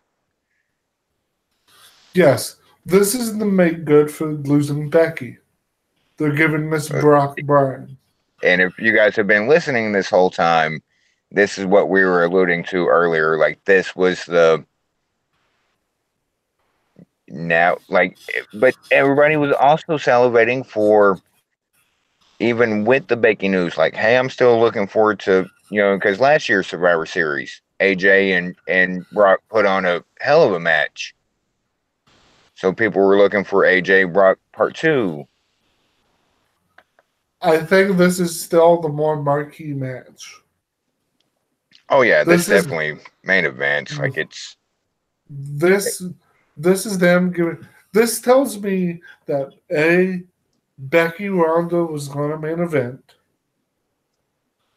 and B, this is a break the glass in case of emergency situation. Stone Cold. Oh, where's my beer? Not that glass. Let's Allie, what do you make of them deciding to put the strap on Bryan at the SmackDown Go Home show? Well, I think they did it because so Brock can keep his record of holding the title the longest and defending it the least. Well, remember, none of these matches in Survivor Series are title versus title. No. That's not what she's saying. She's talking about reign, like length of reign. Okay, yeah, I could. Yeah, the length of reign. And they're doing that to keep Brock happy. That's why he went on Bryan. And remember, a lot of people thought this was going to last till at least the Rumble, so AJ could pass Punk. Yes. And that's not going to happen now. Nope. That's out the window. And I'm going to say it, and I said earlier, like, I'm not cynical. I'm going to say it. I fuck it. Like, everything's out the window. Like, if Bray could ever, like, do the Bray kicks from a month ago on Liv to Brock, like, I wouldn't be mad. Oh, that is just your bias showing. I don't like either one of them, but I'm just saying, like, Matt, uh, Matt, like obviously, I don't actually want to see anybody injured. But if I had to pick a time of this or that or this, like, that would be a perfect time for Bray to just kick Brock right in the face. Yeah. Matt, what do you make of the title change? Honestly, I'm not a huge Bryan fan, so I can't say I'm crazy about him winning the title. Styles needed to lose it, but I don't know if this was the right way to go about it. Like, if it was like a pay-per-view match with some build, okay, that's fine, but this is just sort of a random match just made out of the blue, so I'm not really a fan of that, how that ended Styles' reign. And I'm not really a huge fan of Bryan, and I'm not really a huge fan of Bryan as champion again. However, with that said, I do like Bryan as a heel. I've always thought he was a much better heel over a face. I was not able to buy him as a face at all. So him as a heel, I'm completely fine with. Well, Bryan, in real life and in the ring, he's a smug bitch. Like he is a heel. Yeah. He's a bit of an asshole. And he's very smug. Well, I said bitch, but asshole is a better. He's a smug asshole. But in the long run, this may set us up for heel Daniel Bryan versus babyface Miz at WrestleMania. With Miz going over so Matt can have an aneurysm. I think this was going to happen. I just think with everything else going on, it got fast forwarded. I agree. I think they wanted to get the belt to Bryan eventually so they could have Miz versus Bryan. Yeah. This just speeds up things. Yeah, like maybe TC or something leading into Royal Rumble, or maybe even at Royal Rumble. This was bound to happen. I just think that with the timing of everything, they just like, okay, we were going to do this anyway. Let's do it now. And that just, so now AJ Styles is completely left off the Survivor Series card. Think about that. Just a week ago, we had Becky Lynch and Ronda, Brock versus AJ, and Daniel Bryan was a co-captain for the SmackDown team going into Survivor Series. Now, just a week later, no Becky, no AJ, Bryan's the champion, and we have a hole on the SmackDown women's team. Yeah. This is what happens with injuries sometimes. And I'm going to say it, and my email is d.carter614@gmail.com. My Twitter is fireman6809. I don't give a fuck, but thank you, Naya. Yeah.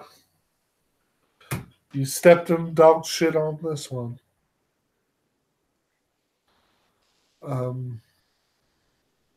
This is the situation we're in, so we're going to have to make her fault, but damn it, like we would never know. At least that part is up to speculation, and that's all I'm doing. But also, let's put it in another historical perspective here. 2 years ago, Bryan was out of the company, basically, out of the ring. Yeah. And here we are 2 years later. He's WWE champion again. So when someone says so-and-so is not looked upon favorably by the company. Yeah, and that's a great point, because I was going to bring it up and completely forgot when he said, nope, I'm not going to Crown Jewel. Oh, well, they're going to bury Daniel Bryan. They're going to bury Daniel Bryan. He's the fucking WWE champion. So what do you know again? When Meltzer or Alvarez or Sean Sapp or Rovert or anybody who claims they have a source or something or says they know something, take it with a big grain of salt because they don't. People thought the company was going to just shit on Daniel Bryan again, and here he is as the champion. People thought they would never get behind Becky Lynch, and here we are, and she is the hottest wrestler in the company, dare I say the world. Yeah, thank you for correcting yourself, so I didn't have to. It wasn't intentional though, but yeah, it organically grew. That's what makes things the hottest. You can't intentionally make somebody the hottest. It has to organically grow, and it did with Becky. This is another argument for letting things grow organically. Let people happen the way they're supposed to. Let them build themselves. Don't nut cut people. Because it only hurts your product when you don't showcase people who could be helpful. You guys want to do like a rapid fire SmackDown Takeover predictions real quick, like 10 minutes or less? Let's see how quick we can do these. Yeah. Okay. Anybody has a card up? Who has better internet than I? They can pull the cards up, and we'll do a rapid fire. Hell, let me go ahead and boot this up. I hear you typing. Type. But my overall view of SmackDown, some things happened. I'm gonna give it a pass while you're looking up stuff. I'm gonna give it a pass on, like, it was definitely what a WTF episode. I'll give it a pass based on, like, it was literally on a whim kind of episode. It wasn't just like pre-planned, last week, or like they dealing with what they were dealing with. I'll give them a pass on this episode. Yeah, they get a passing grade tonight. They had to work against in crunch time, but I think they get a passing grade tonight. Do you guys just want to get into TakeOver? Well, Matt, what I know you came in, and I think we all came in like SmackDown. That's what she said. God damn it! So there were no swear words were said, but no swear words were said, but Matt just went out of his box. That's what she said. His comfort zone. But overall, after watching and now that we've discussed it, Matt,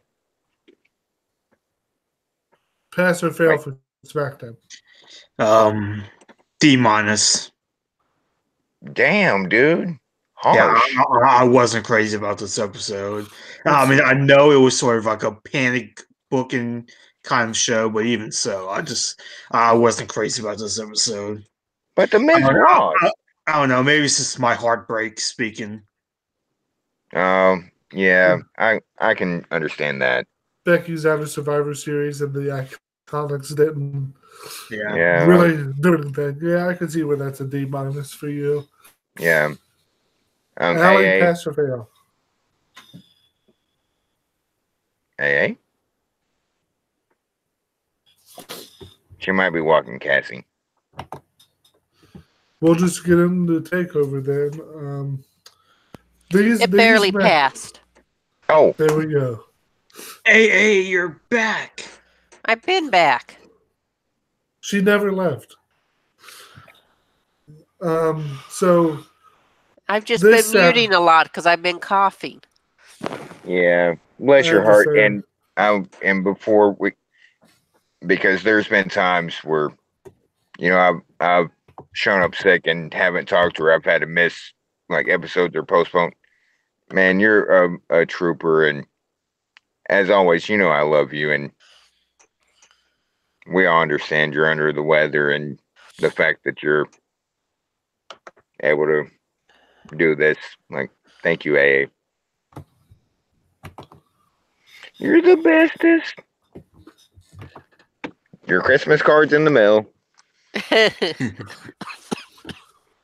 So, these matches are in no particular order. This Saturday, we have NXT TakeOver War Games. Hailing from the Staples Center in Los Angeles, California. The first match in our listing here is the singles match for the NXT Championship. Tommaso Ciampa, the champion, will be defending against the Velveteen Dream. Ciampa wins. Ciampa wins. Mox?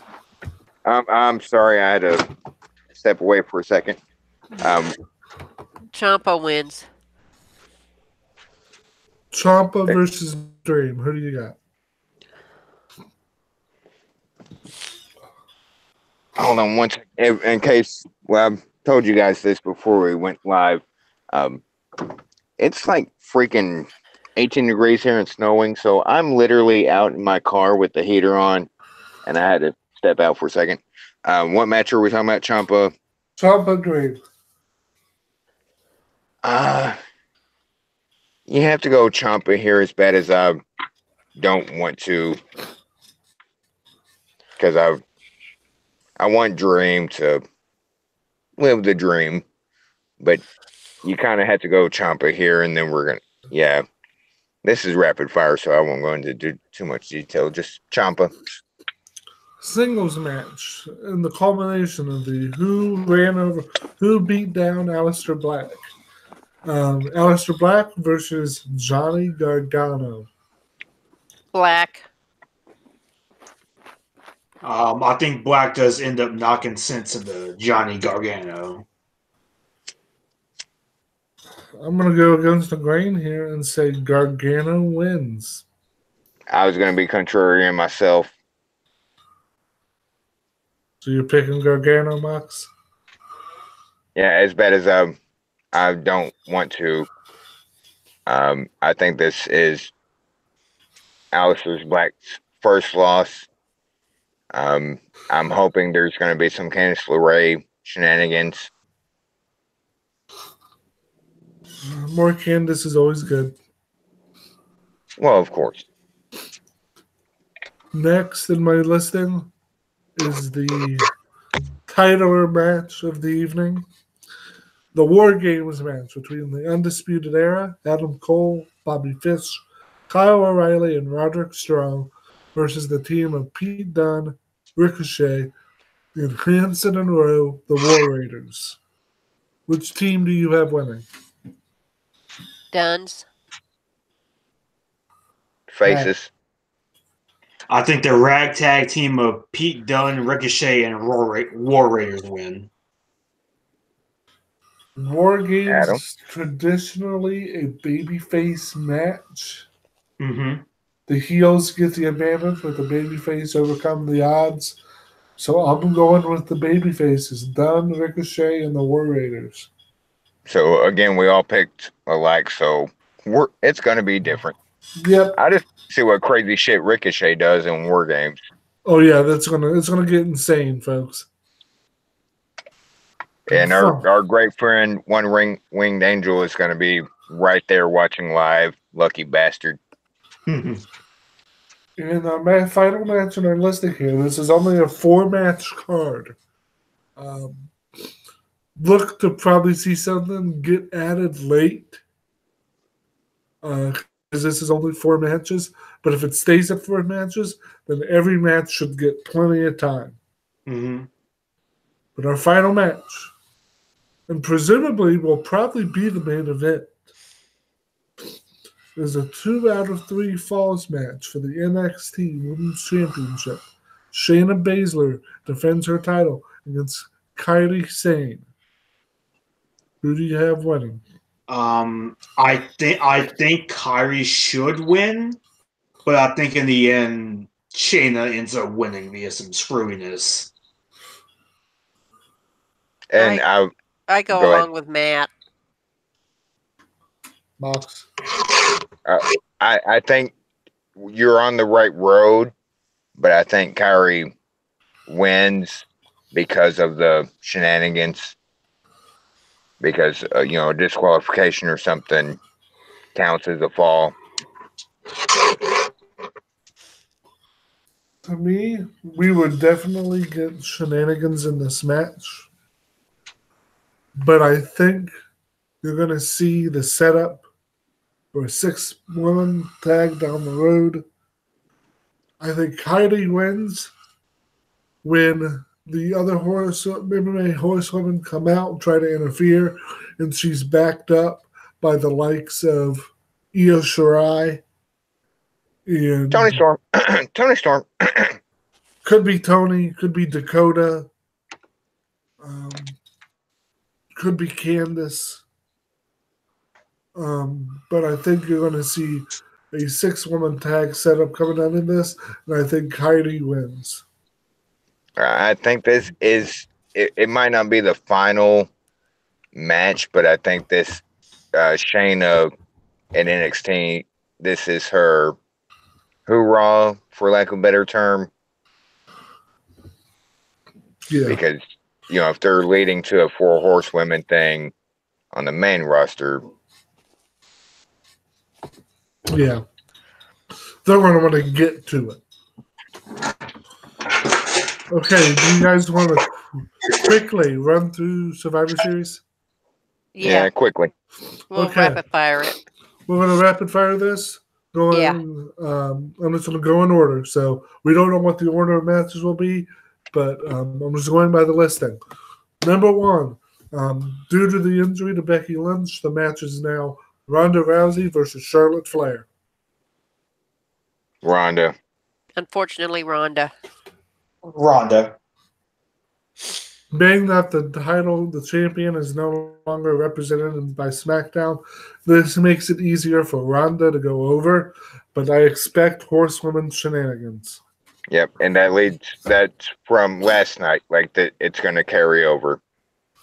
Next, the WWE Intercontinental Champion Seth Rollins goes one-on-one with the WWE United States Champion Shinsuke Nakamura. Nakamura through shenanigans. Nakamura wins via Ambrose interference. You beat me to it. Yep, they're going to want to keep the Rollins Dean thing in front of everybody's mind. Shinsuke wins via Dean interference. Yeah, Dean just kicks both their asses, Yeah. Newly made also tonight, the WWE Universal Champion Brock Lesnar with Paul Heyman in his corner versus the newly crowned WWE Champion Daniel Bryan. Brock. No. Daniel with AJ interference. One of these title versus title matches are going to end in a no contest to protect both. In my bet, it's going to be this match. So no contest via shenanigans. That's what I. Yep. Okay, I'm done. If I had to, like, if what happened tonight didn't happen, I would have picked. I wouldn't change my pick, but AJ's gonna be somehow involved. Our first of the 5-on-5 Survivor Series elimination matches. Team Raw Men's. Dolph Ziggler, Drew McIntyre, Braun Strowman, Finn Balor, and Bobby Lashley with Baron Corbin at ringside. Baron Did you say Corbin. Miz is on Team Raw? No. Oh. With Baron Corbin and Leo Rush at ringside versus Team SmackDown, The Miz, Shane McMahon, Rey Mysterio, Samoa Joe, and Jeff Hardy.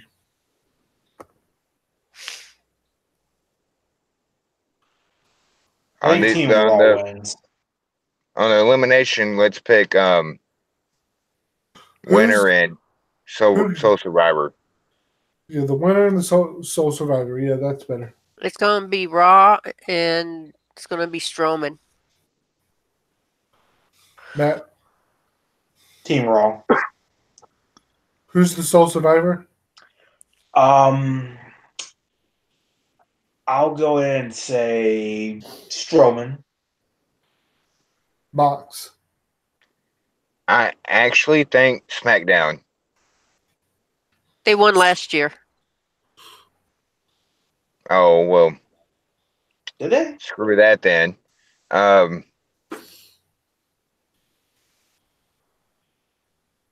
Shoot.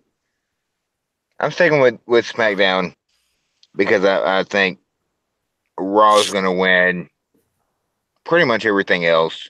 I'll go Team SmackDown here. Soul Survivor would be... sorry, Matt. Miz.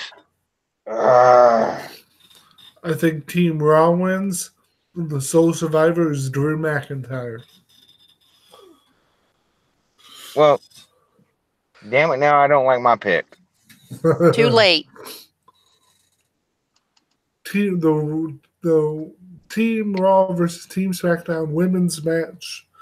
Team Raw, Mickie James, Nia Jax, Tamina, Natalia, and Ruby Riott, with Alexa Bliss and the other two members of the Riott Squad at ringside, versus Team SmackDown, Carmella, Naomi, Sonya Deville, Asuka, and a yet-to-be-named fifth partner. Did you say Bailey on the SmackDown side? No, I did not. Sounded like you said Bailey.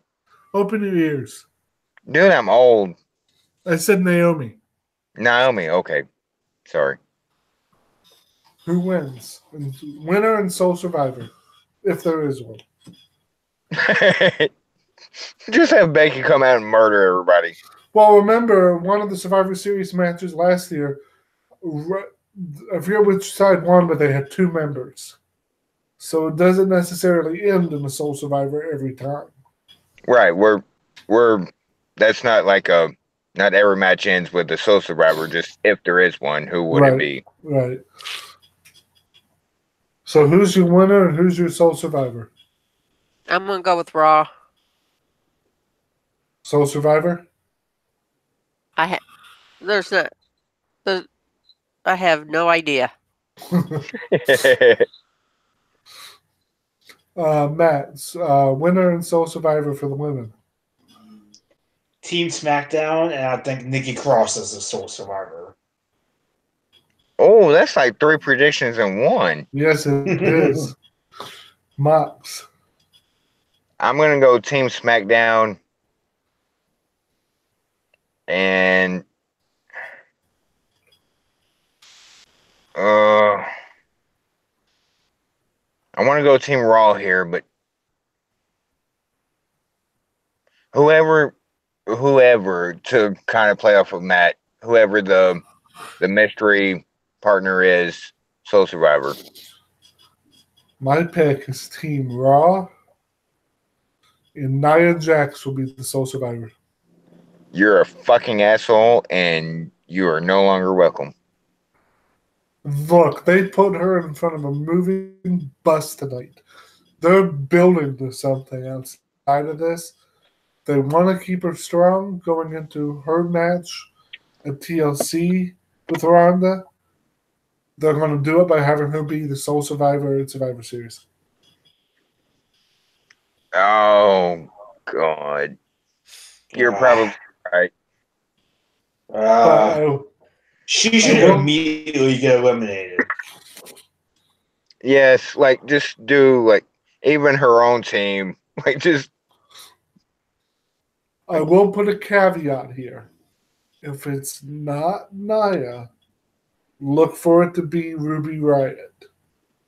Oh, Oh, damn it! Damn. Yeah. Uh, Go ahead, AA. Sorry. No, I was just getting ready to start coughing here. Oh, What were you going to say, Max? what needs to happen is build up Ruby. That's what needs to happen. What I think Yeah, happens is I would agree, but my money's on it being Naya. But I would not be shocked if it's Ruby. The tag team Survivor Series tag match, champions versus no, I'm sorry. This is the champions versus champions tag team match. AOP, Akam and Razor with Drake Maverick as their manager versus The Bar, Cesaro and Sheamus with the Big Show in the corner. Who's your winner? AOP Bar. goes over AOP.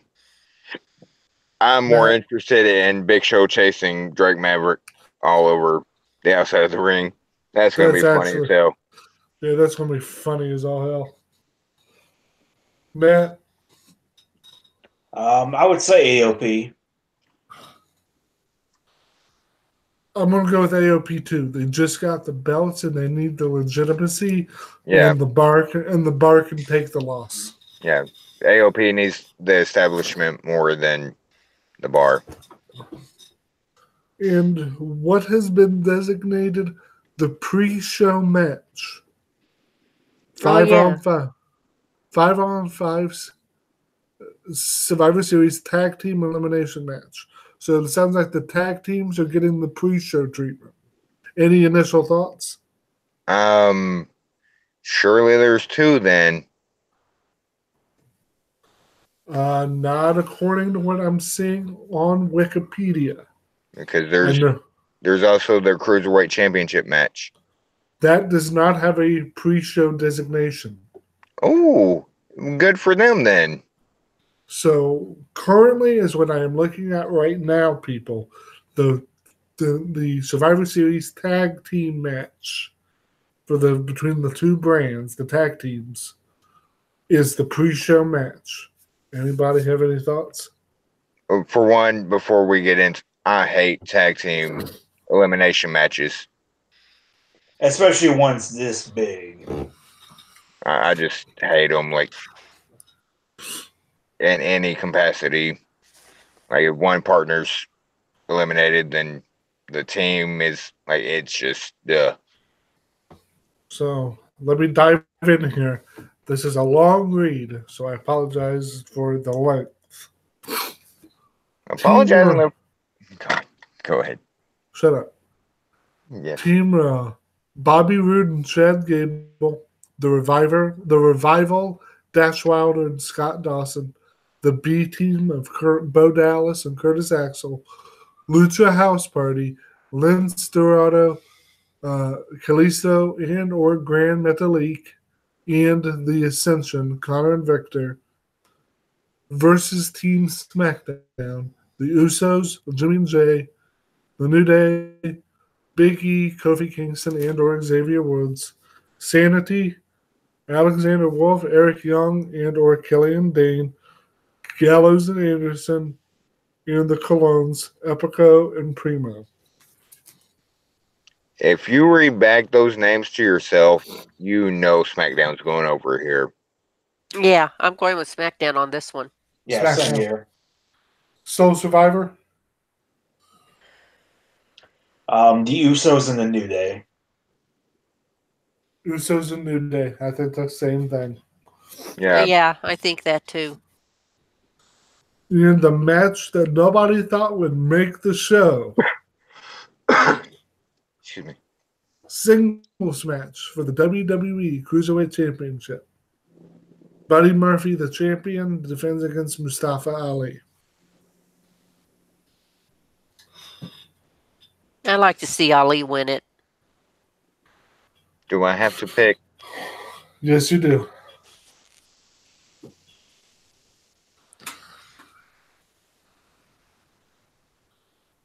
Well, I'll let you guys go first. Matt, I don't think Buddy Murphy's reign ends quite so soon. So I think Murphy wins it this time. I think Ali will win it at some point, but it won't be. It won't be here. Ollie's too much of a white meat baby face for him to go without the title for too much longer. I think that him, Buddy Murphy winning the title in Australia was so they could have a pop for one of their own getting the title. I'm going to say Ali wins here because of his. Basically, he's the heart and soul of the 205 Live right now. But I'm not 100% confident. But if I'm forced to pick, I'm going with Ali. I'm going with Ali as well. Because you have to differentiate between, like, this is 205 Live we're talking about, and as we know, H is writing that show, and I don't care if it's on a main roster pay-per-view, like, he's writing the stories, and I think it goes to Ali finally here. So, Ali, like you, like, not 100%, but, and don't get me wrong, Buddy Murphy's fantastic in what he's been doing. But I think it's going to be a short reign for Buddy Murphy. Yeah, I think so too. But like I said, I'm not 100% there. Because if nothing else, do you imagine, like, the next pay-per-view is TLC? Could you imagine them being, like, in a TLC, one of the 3 matches? Oh, that'd be money. Yeah, you know, automatic rematch clause, and put them in one of those stipulation matches for the next pay-per-view. I'll go Ali.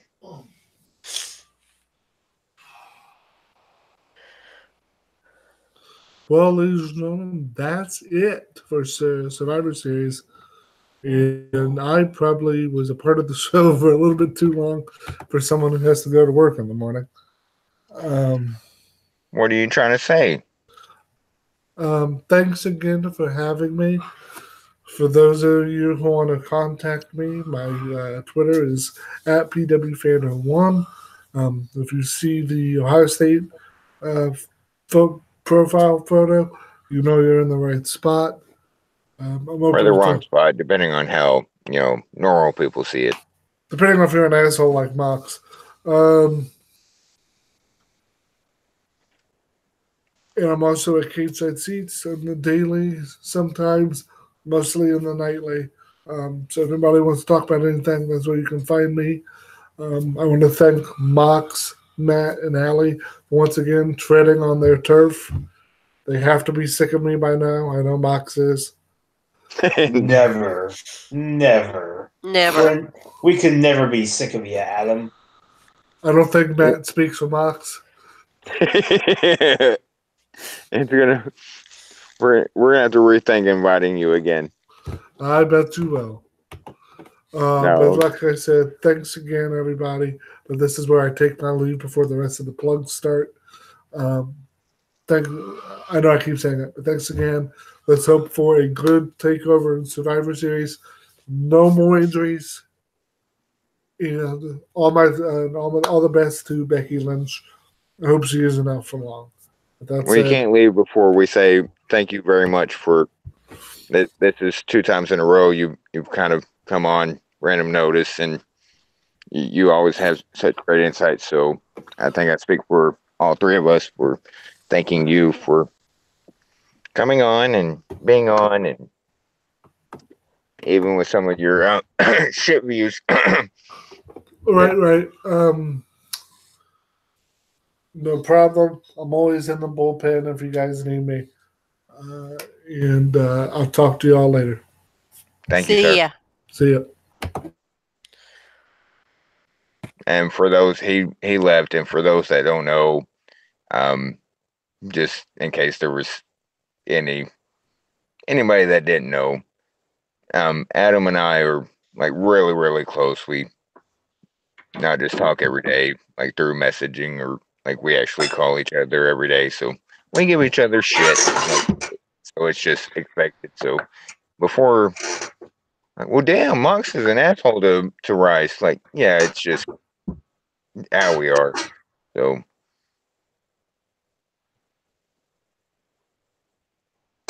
good guy, really good guy.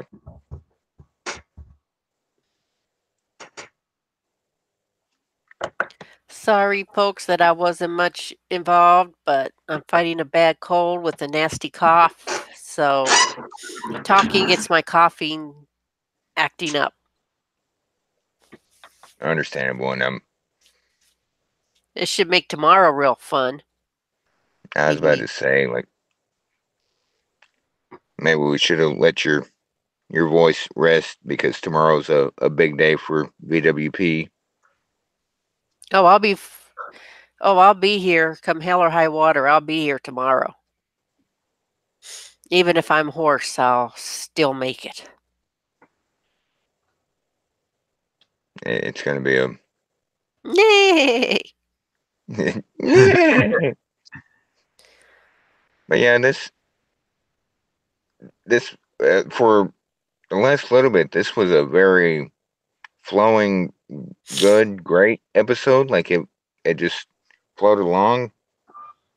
Yeah, we did get caught up with some things, but We always do. yeah, we didn't go off I the hope the rails folks too find much. it entertaining. And why don't we get our plugs in? Matt, where can they find you? Well, you can find me on Twitter at Melmat15, and I'm also on KTC, saying on in the daily and the nightly. And the nightly, we have reached the end of the Ozzy Sabbath series.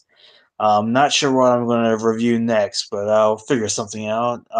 In sync, in sync, in sync. Judas Priest. Judas Priest. Yes.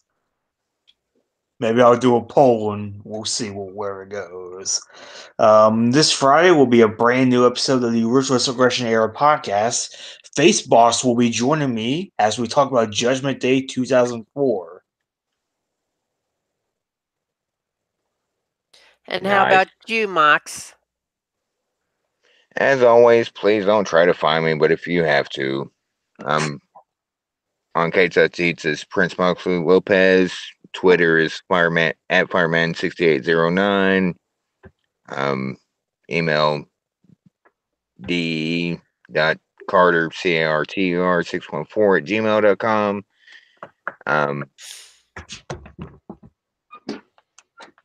And there's a lot of people that in relation to KTI Seats that I run fantasy football league for, and if you have any complaints, yeah, sorry about your luck, but email me if you have any problems there. Of course, we're at Violent Wrestling No G on Twitter. Yeah, because it wouldn't fit. Dang it. And just so Matt doesn't have to say it again, that's what she said. And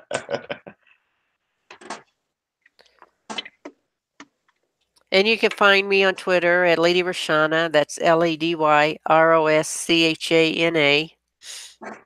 You can find me at Cage Side Seats as Ambrose Alley. And you can find me on Twitch at Violent Wrestling Podcast. That's no G. Once again, too long with the G. And I'll be attending an RMP show this coming Saturday where I get to see our guest for tomorrow night, Bam Bam Malone, in action. I'll probably be the only Bam Bam fan there, but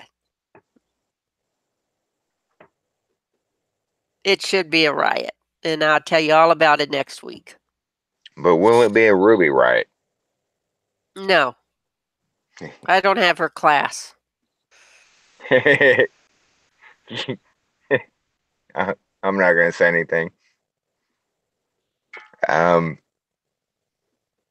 our sister channels or our friend channels, you can find at Two Guys One Sport that airs Thursday, 10 Eastern, 9 Central. You can find, again, Ruthless Aggression Air Podcast Friday at 9 Eastern or 8 Eastern, 7 Central. 6 Mountain. I'm not going to go hour by hour. You can find Shooting the Breeze Saturday mornings, 11 Eastern, 10 Central. Connoisseurs of 9 Wrestling. Mountain. Good grief. You're a jackass. I know. You can find out. See, every time I do this, you make me lose my train of thought. You can find Grounds for Development every Thursday morning, 11 Eastern, 10 a.m. Central. What would that be? Mountain AA. Jackass. 9. Whacked Out Wrestling is Thursdays at a later time, 11 p.m. Eastern, 10 p.m. Central. 9 Mountain. You're a jackass. And I show up there every once in a while. It's just it's named Whacked Out Wrestling for a reason. Anything goes. Anything goes. Am I missing anybody? Connoisseurs of Wrestling. I thought I said Connoisseurs of Wrestling. No, you didn't. Oh, thought I did. No, it's on Monday nights during Raw. Yeah, I was gonna. If Monday nights, if you're watching Raw, they're doing their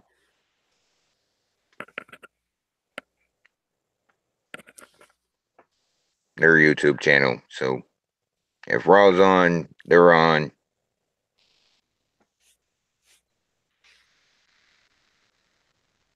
And Anybody that else? wraps. And I think that wraps up this episode. It was fun. Again, sorry to keep you so long. I know you're under the weather. Oh, I'll be fine. I've been sleeping on and off all day. So I guess we say good night to everyone. We'll see you tomorrow night with our special guest, Bam Bam Malone. Bam. Malone. Malone. Youth Gone Wild. Absolutely. That's going to be so fun and so nerve-wracking at the same time.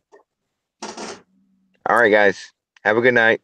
Have a good week. Until tomorrow, we'll talk to you soon.